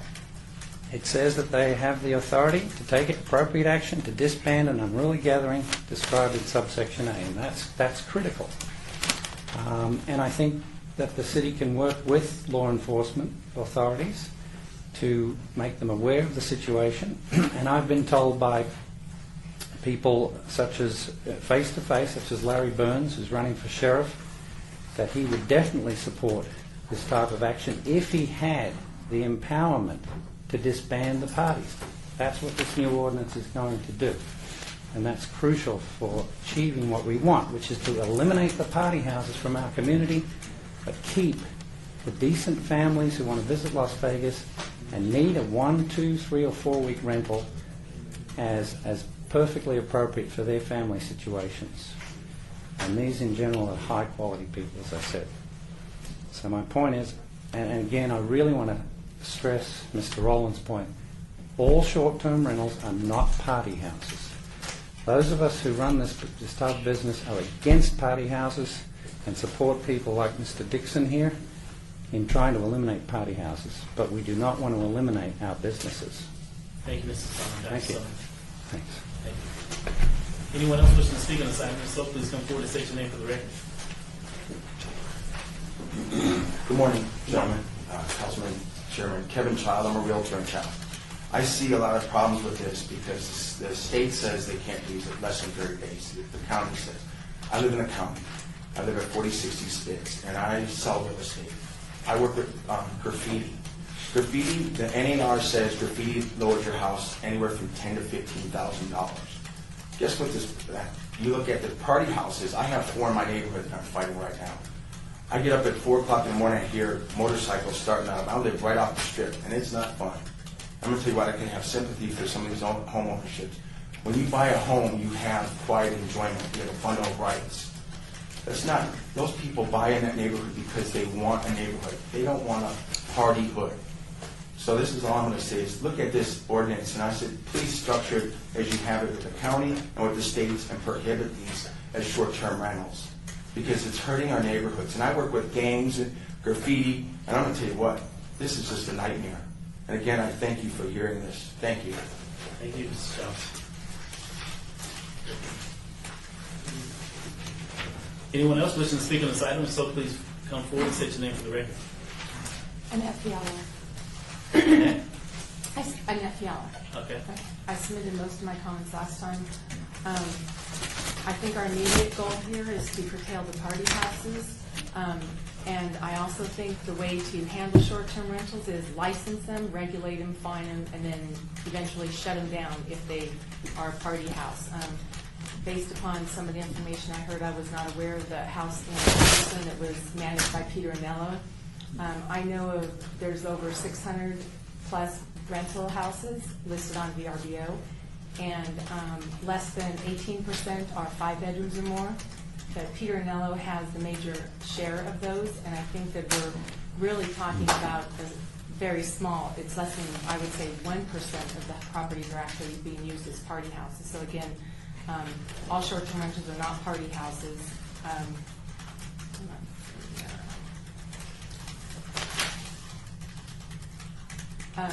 We would like to request that you not require a special use permit, because that would basically eliminate any house that's 5 bedrooms or more out of the rental market. And considering the arenas that are going to be built, the film industry's coming, there's performers on the strip that come to town for limited engagements. I got a phone call for the one musical that's coming to town, going to be at the Performing Arts Center in October. They needed 3 to 4 weeks, and performers don't want to be in hotel rooms. They want a big house. Celebrities, they might only need 4 or 5 bedrooms, but you don't have a 10,000 or 15,000 square foot 4 or 5 bedroom home. They want to have accommodations, and they would like their assistants and entourage with them. So let me stop you there and ask you this question. So if you put it in that framework, then why would you be opposed to a special use permit? Well, when you require a special use permit, you're giving your neighbors within, in the city it's 1,000 feet, you're giving your neighbors the authority to determine the fate of your home. And I can't see that anyone would, especially based upon, if people just think every short-term rental is a party house, you're going to send the cards out, they're all going to come back, no. How will anyone get approved for a special use permit? That's what I've looked at it every which way I can, and I've talked to a lot of owners, and the way that all the communities in the United States do this is rather than they license it, they regulate it, and then they can fine it and they can shut it down. But if you don't start to license it, it's just going to keep going under the radar, and people will do something until the next Peter Anello pops up. But right now, requiring a special use permit when you're giving your neighbors within 1,000 feet, and some of those are in different communities, they're not even, I could see asking your neighbors, the immediate neighbors that touch your property, across your property, behind your property, ask them for, okay, we're going to, in other communities, they notify the neighbors. And they say, here's the contact information, the 24-hour, and that kind of eliminates the police officer. If you require that the neighbors get notification, and this is going to be used for short-term rental, here's the 24-hour contact person, you call them, a property owner is more apt to show up and take care of it because they don't want to get shut down. Also, requiring the licensed real estate property manager, as we discussed last time, they don't want this business. They're not going to show up after 6 o'clock and before 10 a.m., and they're not going to work 7 days a week. The person that has the interest in managing the property is the property owner or the property manager. And most of the property managers that I know about do not have they're not licensed real estate agents because there's too many regulations that say you have to keep this file, you have to do this with the client's deposit, you have to do everything. And like I wrote in a paper 2 weeks ago, each rental is about 15 to 20 hours of work. If a short-term rental for a small bedroom is $500 to $1,000 and they're getting a 10 to 20% commission, it's $1 an hour. It boils down to that. And if they get a phone call to show up, they're not going to show up. So it's in the best interest to keep the owner or the property manager not requiring a licensed real estate property manager to manage those properties because they don't want to get shut down. They are willing to show up. None of us that have properties, we don't want to get a phone call from the neighbor saying they've got a party going on, and most of us screen our clients. And like the one gentleman over there said, he runs their credit reports. If a person has a good FICO score and you require a big enough security deposit, you're going to deter the parties. I'm guessing Peter Anello does not require a security deposit. He doesn't care. He does not own the properties. He suffers no consequences. The owners of the properties suffer the consequences when their house gets shut down and they cannot pay the mortgage. So Peter Anello is a licensed real estate property manager. He has abused every law that he can to do this. And right now he has 27 homes and 19 of them are 5 bedrooms or more. And that just makes me sick. So your position is you would not like for the commission to move forward with a special use permit. That's what you want as far as the bulk of your concern. Yes, there are 111 homes that have 5 bedrooms or more, and I know most of the owners, and they act responsibly. The Peter Anello is the one rotten apple in the basket, and I don't know how to do it, and I am lost for words because I don't have the answers. Las Vegas is an international destination. There's a demand for alternative housing to the hotel room, as we've seen. You guys know it. 22 years ago, when this county put an ordinance out banning short-term rentals, nobody had any idea that the strip was going to be 3 miles long, go this long, and the county would be that wide. Nobody knew that. We have to grow and expand with the times.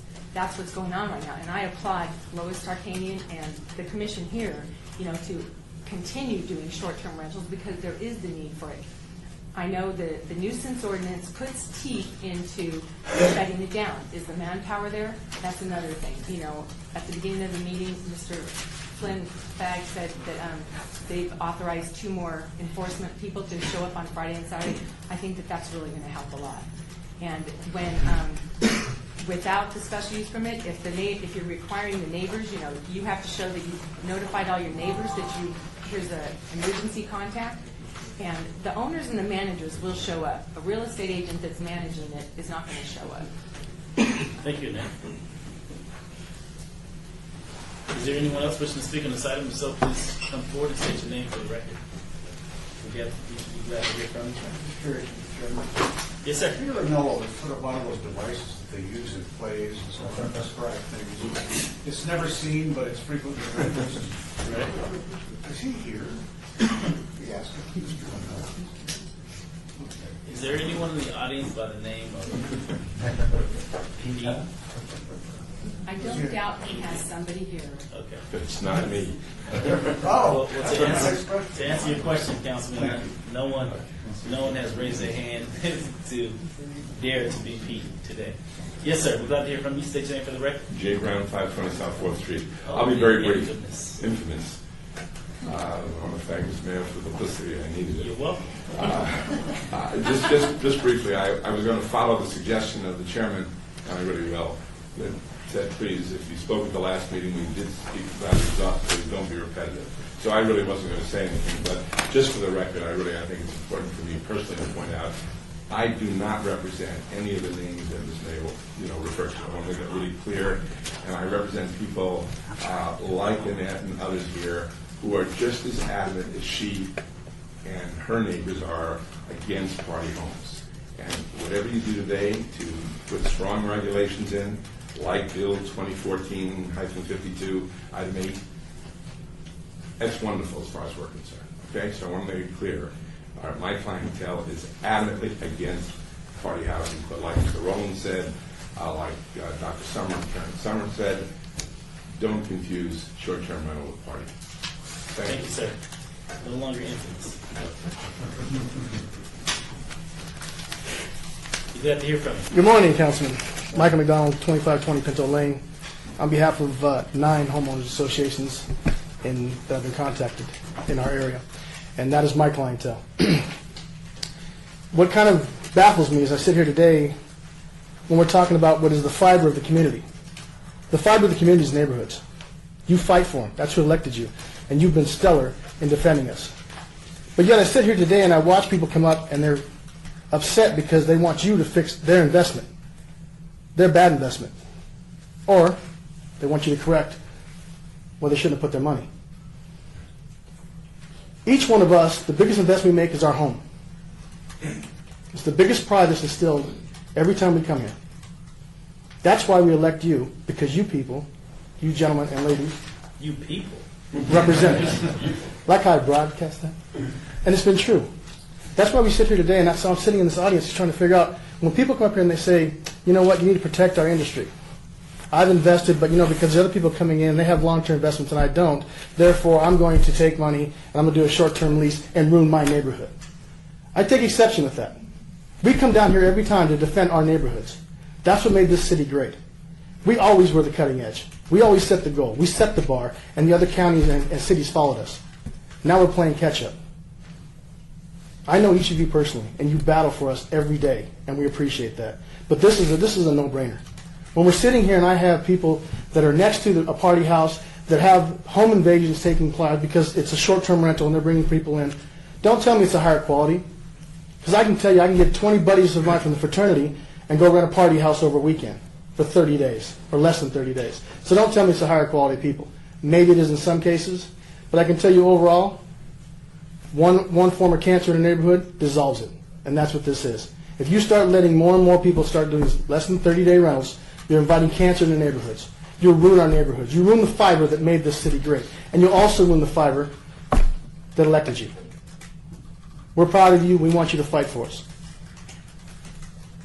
There was a comment was made that said, don't let the neighbors determine in a 1,000-foot radius. Well, I'm saying don't let one neighbor determine the fate of our neighborhood. We come together and we fight. It was a cornerstone of each and every one of your campaigns. It was a cornerstone of my campaign when I ran.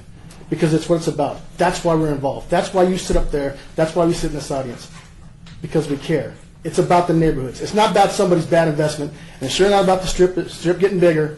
Because the strip getting bigger, trust me, there's plenty of rooms. And there's day-to-days. And there's people that can go rent houses that have, rent hotel rooms that allow dogs. There's weekly and daily rentals. They want to rent those? Go rent at Harbor Island or Zello Daily Rentals.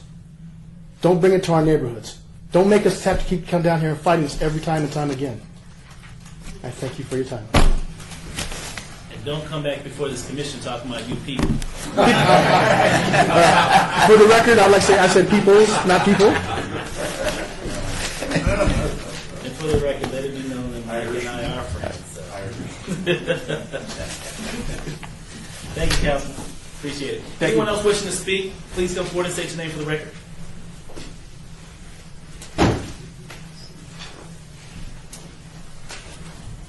My name is John Baer. Yes, sir. I'm a Las Vegas resident for 11 and a half years. That's it. And the only viewpoint that hasn't been done here is the viewpoint of a short-term tenant. And I am one. And I've been a short-term tenant in this city. I've been a short-term tenant in many other cities around this country and around the world. And I have a specific reason why I go to short-term rental, because I want to live where the people live for that period of time. In my other career, I spent a lot of time every week on airplanes and in hotel rooms, and I had the opportunity to come here and work once or twice a year for a week or 10 days each time. And with my cohorts, we would rent a short-term rental because we were sick and tired of being in hotel rooms. We like the ability to be in a house and just kick back after we were done working and enjoy that. And before I chose to come move to Las Vegas, I had a short-term rental, which I rented for 30 days. And then I rented it again for another 30 days. So I could see what it was like to live in Las Vegas, to talk to the neighbors, to see what the community was really like before I decided to move here. And then I bought a townhome in Soho, and it turned out that the townhome directly across the street from me was a short-term rental. And I lived there for 2.5 years, and I also sat on the HOA board, and every meeting people would come in and complain about the short-term rental in the neighborhood. And what was interesting about it was I lived across the street, and I never had a problem in the entire time. Mostly it was families coming for a week or 2 weeks. Oftentimes it was a group of businessmen for a show. And I never had one problem. I had never had one problem in the entire time I was there. And so what we did to appease the neighborhood HOA was we changed our bylaws to say that there could be no rental less than 6 months in a day, which solved the short-term rental that everyone complained about, but I never saw a problem with it in my entire time there. So I would like to underscore the fact that short-term rentals are not party houses. We can have party houses that have the owners in them, okay? We can have party houses that have long-term renters in them, and we do, and we don't have to look any further than the newspaper to see that that happens. So I would hate to throw out the baby with the bathwater here. There's legitimate reasons to have short-term rentals. Every other major resort city, and we can call ourselves a resort city, has those short-term rentals. And I think we ought to be careful. And I applaud the way we're going with these ordinances. I think it's great. And I did neglect to say I also owned a short-term rental a number of years ago for 4 years. And again, I never had one tenant who was a problem. And I rented by the week. So those are my comments for the board. Thank you.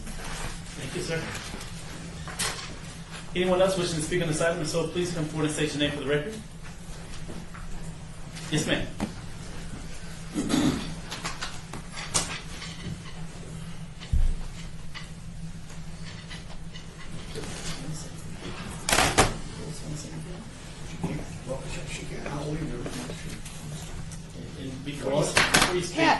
Before you speak, just a moment. Councilwoman? Did you want to say anything? Well, I wanted to say something, but do we have to have one of you leave? Yeah, Were you gonna say something? I'll be happy to ask my colleague to the left to take a potty break. Okay, but we'll hear from before you leave. We'll hear from the lady here, and then after she's done, then we'll ask you to take a potty break. What happens when you're junior? Patricia M. Flick, Yes, ma'am. 612 Campbell Drive, next to Party House. You've heard me many times. I brought my little carriage that has almost 400 pictures and my folder full of papers. Yes, ma'am. I've somewhat reconsidered after I have discussed it with neighbors, and I've reread this new ordinance and the nuisance, and I am in agreement. And I do thank Lois Tarkanian for all the time she has spent going through this, and I agree with her. I'm watch captain, as I've mentioned before, with the Bolin Police Department for Campbell. I do observe different things that happen. This has been going on, as you know, over 3 years. I have brought it to the attention. And now I'm getting a little bit weary, and I'm wondering whether or not we're going to do something. So I am for this. We have to take baby steps. And this is more baby steps, but it's got some teeth in it. So God save this nation, God save us and our rights to be able to do it. And God help you all make the right decision. Thank you. Thank you. Keep us in your prayers. We appreciate it. Now, at this time, I'll ask that Councilman Coffey. There's no question.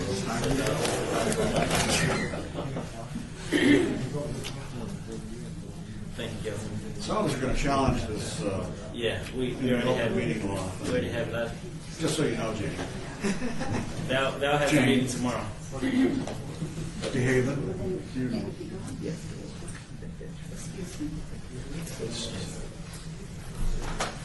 And for the record, Councilman Coffin is departing the room as Councilwoman Tarkanian is approaching the podium. I wanted to just say that because I've been in this so many years, there's some things I'm aware of that perhaps others aren't. For example, we did have a ban on short-term rentals at one time, the same as the county does, the same as Henderson has. It did not work. It did not work, and so we thought we would put something together to try and make it work. We had something that was tough, but there were people who came and said that they needed help, and we thought, well, okay, let's try and balance this. And we tried to balance it, and it doesn't work. And I will say today, I almost feel like I'm Alice in Wonderland in that this is not about helping businesses so much. Sure, we want the economy to grow, and sure, we want business to be good. We're talking about zoned residential areas. And even though Pete Anello has caused a lot of problems, we've had others. And if you want to say first-class citizens, we had a group of first-class plastic surgeons that came into my neighborhood, a gated neighborhood, came into my neighborhood, and they had whores there who put on their cars. They had what? Whores, W-H-O-R-E-S. And they had stickers on the back of the cars, the cars owned by the ladies, and it said, if you want honk, if you want a whore. Well, Mike McGarry, who lived just around the corner, was taking his kid to Our Lady of Las Vegas school. His kid sees this, asks the questions. This is not what you need in a neighborhood. Do we have people who do a good job with short-term rentals? Yes, we do. However, most your rentals are in the county, not in the city. But yes, we do. Do we still have problems in the city where we have they have banned short-term rentals? Yes, we do. Chris G. mentioned it in a newspaper article. Beth Scow and also Susan Brager. They mentioned we have problems. They don't know exactly how to handle them because it's not the majority of the short-term rentals. So that's why we've worked very hard, and staff has been extremely hard working on this and trying to balance it out. What is so hard about getting a license? Well, the short-term rental people told us before, oh, we'll get the license, and then we got 3 out of the whole bunch, and we know there's more. I'm not trusting all the short-term people right now because they've told us stuff in the past. They said how they would do things, and they didn't do it. Do we have people here today that will do a good job with short-term rentals? Yes, we do. So that's why we put this together, so that we could still have short-term rentals, but give us the right to enforce properly. We cannot enforce properly unless we have the rules in this ordinance. They're not enforcing properly in the county. They'll tell you, most of them, they have these things come up. We've had people that took short-term rentals and had big Hollywood lights out there like you were having a movie star entrance and everything. We've had all kinds of them. And I can't imagine we've had so many in Ward 1 that we don't have some in other areas. Maybe we have the bigger lots because we're an older area. I don't know. But I will say, and then law enforcement, Larry Burns, to whom did we go and complain when they had their home on Campbell? To whom were calls made? To Larry Burns. And I like Larry Burns. I don't blame Larry Burns for that not being able to enforce. Their people are so busy with robberies, with murders, with shootings. They don't have the people that can get out there in time. I just want to say I believe this with all my heart. I've worked very hard on this to understand all the basics. And I say, first of all, remember, this is zoning. This is residential. And it's residential we should take care of first, not businesses that are coming in there for short-term rentals, even though the people may be very good. And to say that we need all of this, and I just want to personally thank Karen and Flynn and Val and Orlando. I want to just thank them for trying to work this out. I hope that people here realize that we're trying to make a balance here. Will the balance cost you more money? Yes. Will the balance maybe cause some problems with an SUP? But many times, as council people, we have some people who come and complain, and we know what the balance is right, and they still get their SUP. So you see, I just feel it's the balance we have right now. And I want to just thank you for letting me talk, and also thank Councilman Coffin for stepping out again. I think this rule is crazy, by the way. And I'll let Val know that as well. Oh, you'll know that? Thank you. Okay. And if you don't mind just sending the council and asking the councilman to step back into the room. Is there anyone else wishing to speak on this item? I would just like to, I would like to say one final thing, if I could. You still need to go potty? Don't worry about some lobbyists. Okay. Yes, sir. I would like to say that I think Lois Tarkanian may have a handle on this thing, and that if she can get this thing going, maybe the homeowners around these properties will have some say-so. Right now, they just operate as an independent commercial system, and no one can veto anything, or no one can prohibit anything. So their neighbors have no choice, no voice.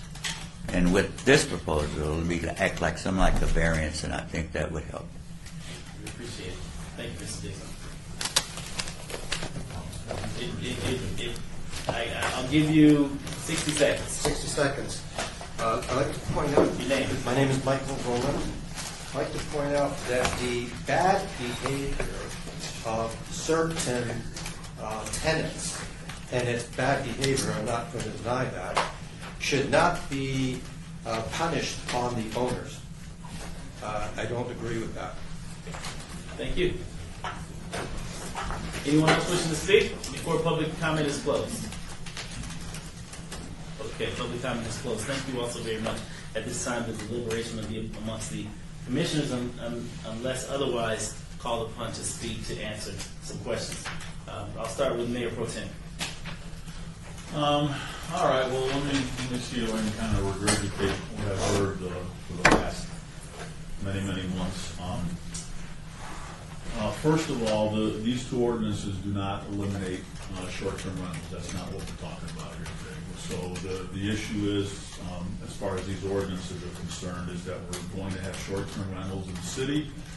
We just want to get a handle on them. So according to when you summarize the ordinances, we're going to institute more regulations, we're going to institute more enforcement, we're going to hire more people, we're going to issue licenses, we're going to have more civil penalties when it comes to short-term rentals, so we have legitimate short-term rentals, and we get rid of the bad short-term rentals that everybody kind of calls party houses. So that's really what this ordinance does. And I really haven't heard anybody speak against the ordinance.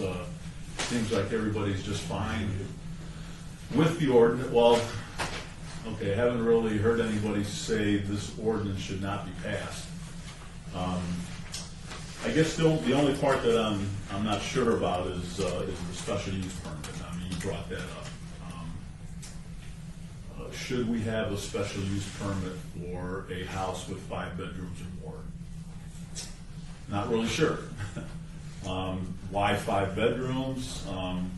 Should we eliminate the special use permit and let the ordinances, regulations, and enforcement and everything else deal with that house just like everything else?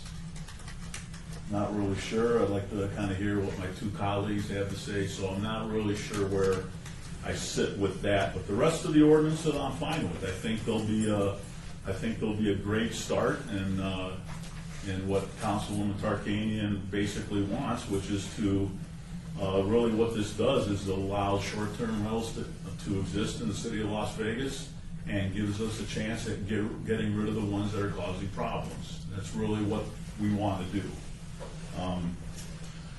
So with that, I'll turn it over to you two.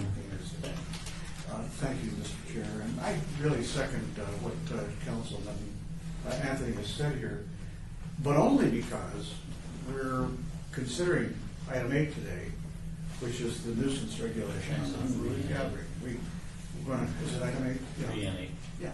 But the point is that passage of 3 depends upon passage of 8. That essentially means that there is something, there's some teeth and in this. And so we have to congratulate Councilwoman Tarkanian for bringing them forward, and also for her patience in allowing us to obey item 3 to this meeting, so we can consider both at the same time. I think with 8, I'm going to vote for the second one, the unruly gathering one. I trust that there's a majority in favor of that, because I can't vote for 3 without 8. So I assume I'm going to make an assumption here that everybody's in favor of 8.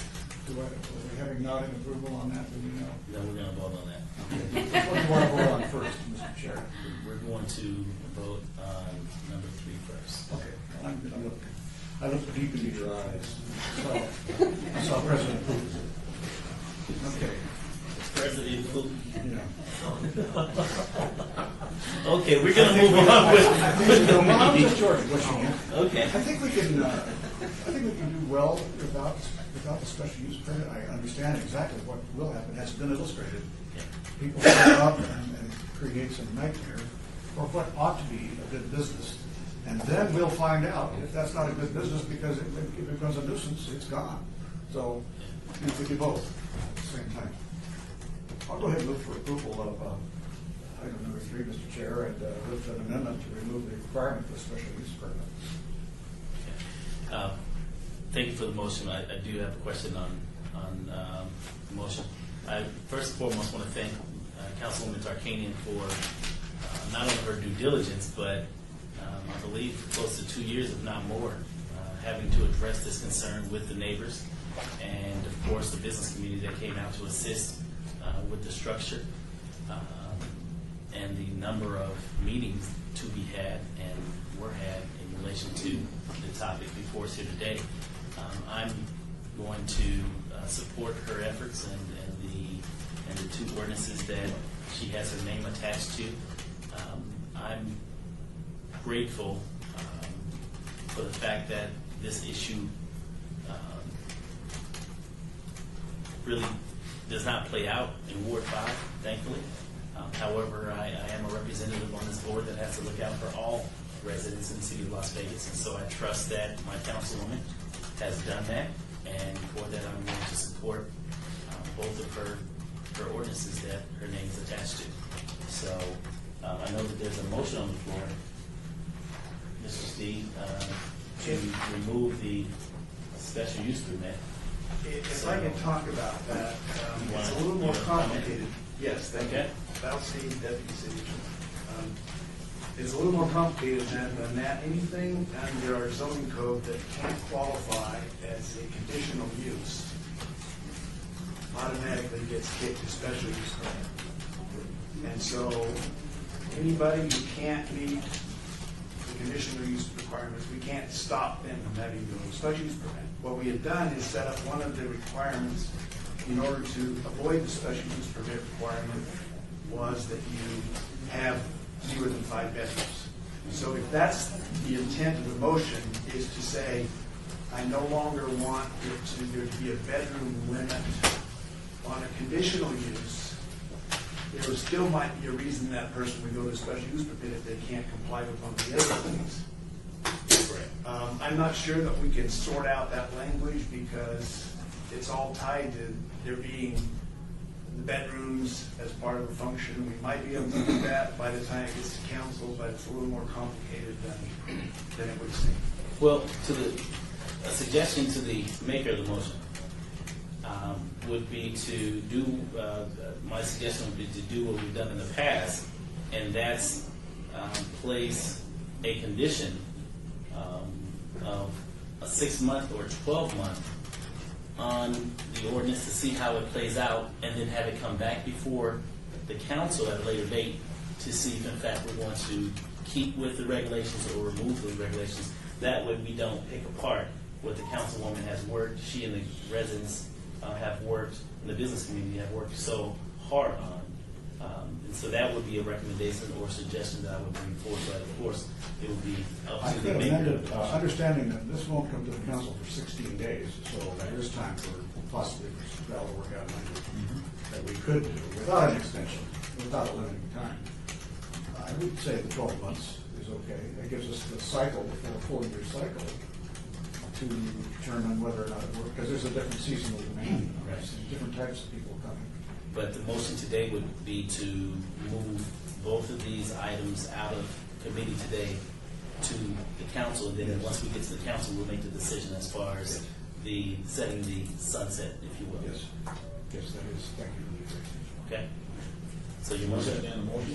Not really, but I'll be happy to make the motion. let me, if I could add a couple of things that I wanted to the first ordinance. Yeah. I'm going to withdraw the motion so that we can have a discussion here, work session, on how you feel is best workable. Okay. I had wanted to point out a couple of things we were recommending for amendment on the first item, which is bill number 2014-39. Yes, sir. We heard representation last week from the health district. Yes. That they would not be issuing a permit. So we would propose as part of an amendment to remove that language which appears on your page 4, lines 7 through 9. Yes, sir.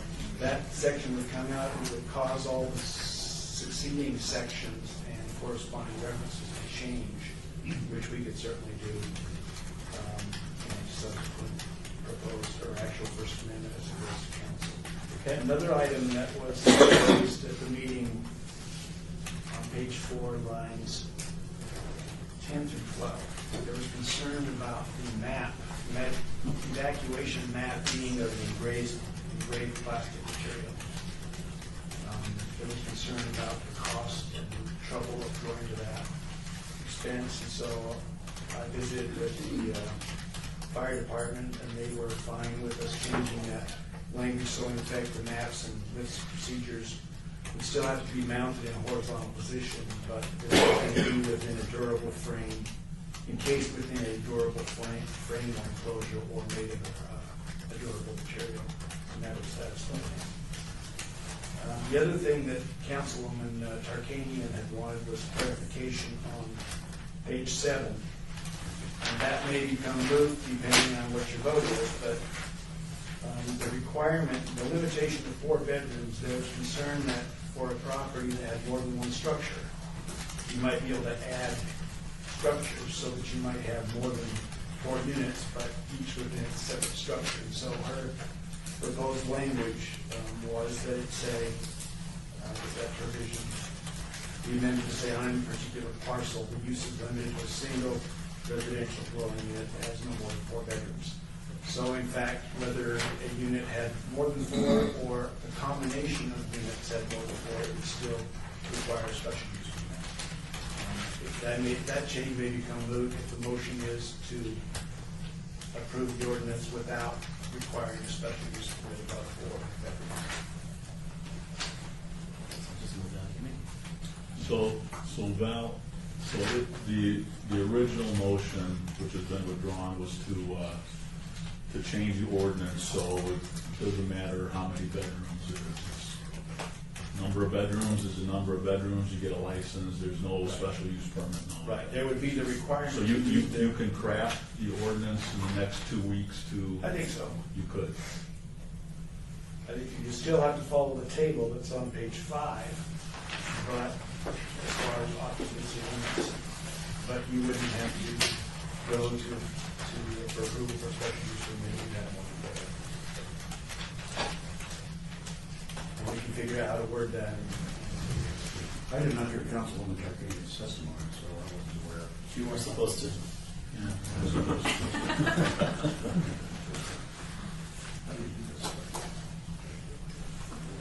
Well, then, I think the motion is in order to move. Okay, well, I'll make a motion to approve item number 3 with the other amendments that you mentioned, right? As well as the crafting of language that will remove it from spell change. That'll be my motion. Okay, so there's a motion on the floor. I would actually like to see it remain. So the motion on the floor has been spoken. All in favor? Aye. All opposed? Aye. So this will go to the full body of the city council with the suggested recommendations. And it will come before the council on, I believe it's September 3rd. September 3rd. And on item number 8, I'll move for approval of item number 8. and all in favor? Aye. Aye. Do we know of any changes by the people? No, I should point out that this ordinance does operate completely independently. It's unrelated to business. It applies to you and me if we own property in the city. But our residence is subject to those unruly gathering rules, so they're not dependent on one another. Okay. So there is a motion on the floor, Councilman. 2 have voted, 1 has not. I voted. All in favor? Aye. Aye. Ayes have it. This item will come before City Council on September 3rd. And now we are down to public comment. Anyone from the public wishing to, citizens participation. Anyone wishing to speak on matters related or unrelated to this meeting today, please come forward and state your name for the record. Yes, ma'am. Yeah, I thought we'd be talking about the oh, I'm sorry, Karen Summer. She's looking for your job. As far as the loud and unruly ordinance, I think we really do need to, even though it is part of the short-term rental, it'll help us enforce that and everything. But we do have to consider, like you said, it could apply to any homes. And I think that some of the comments from the people here regarding party homes, we don't know that those particular homes were being rented out as short-term rentals. They were being rented out as party homes, and they probably won't come for permits for short-term rentals because that wasn't their business. And so we're going to have to enforce that. So I'm glad that this is a separate ordinance that will kind of, stand on its own. That's all I wanted to say. Thank you, Ms. Summer. Anyone else wishing to speak on the citizens' participation, feel free to come forward and state your name for the record. Seeing none, I'll entertain a motion. Move for adjournment. All in favor? Aye. Aye. So moved. Thank you all.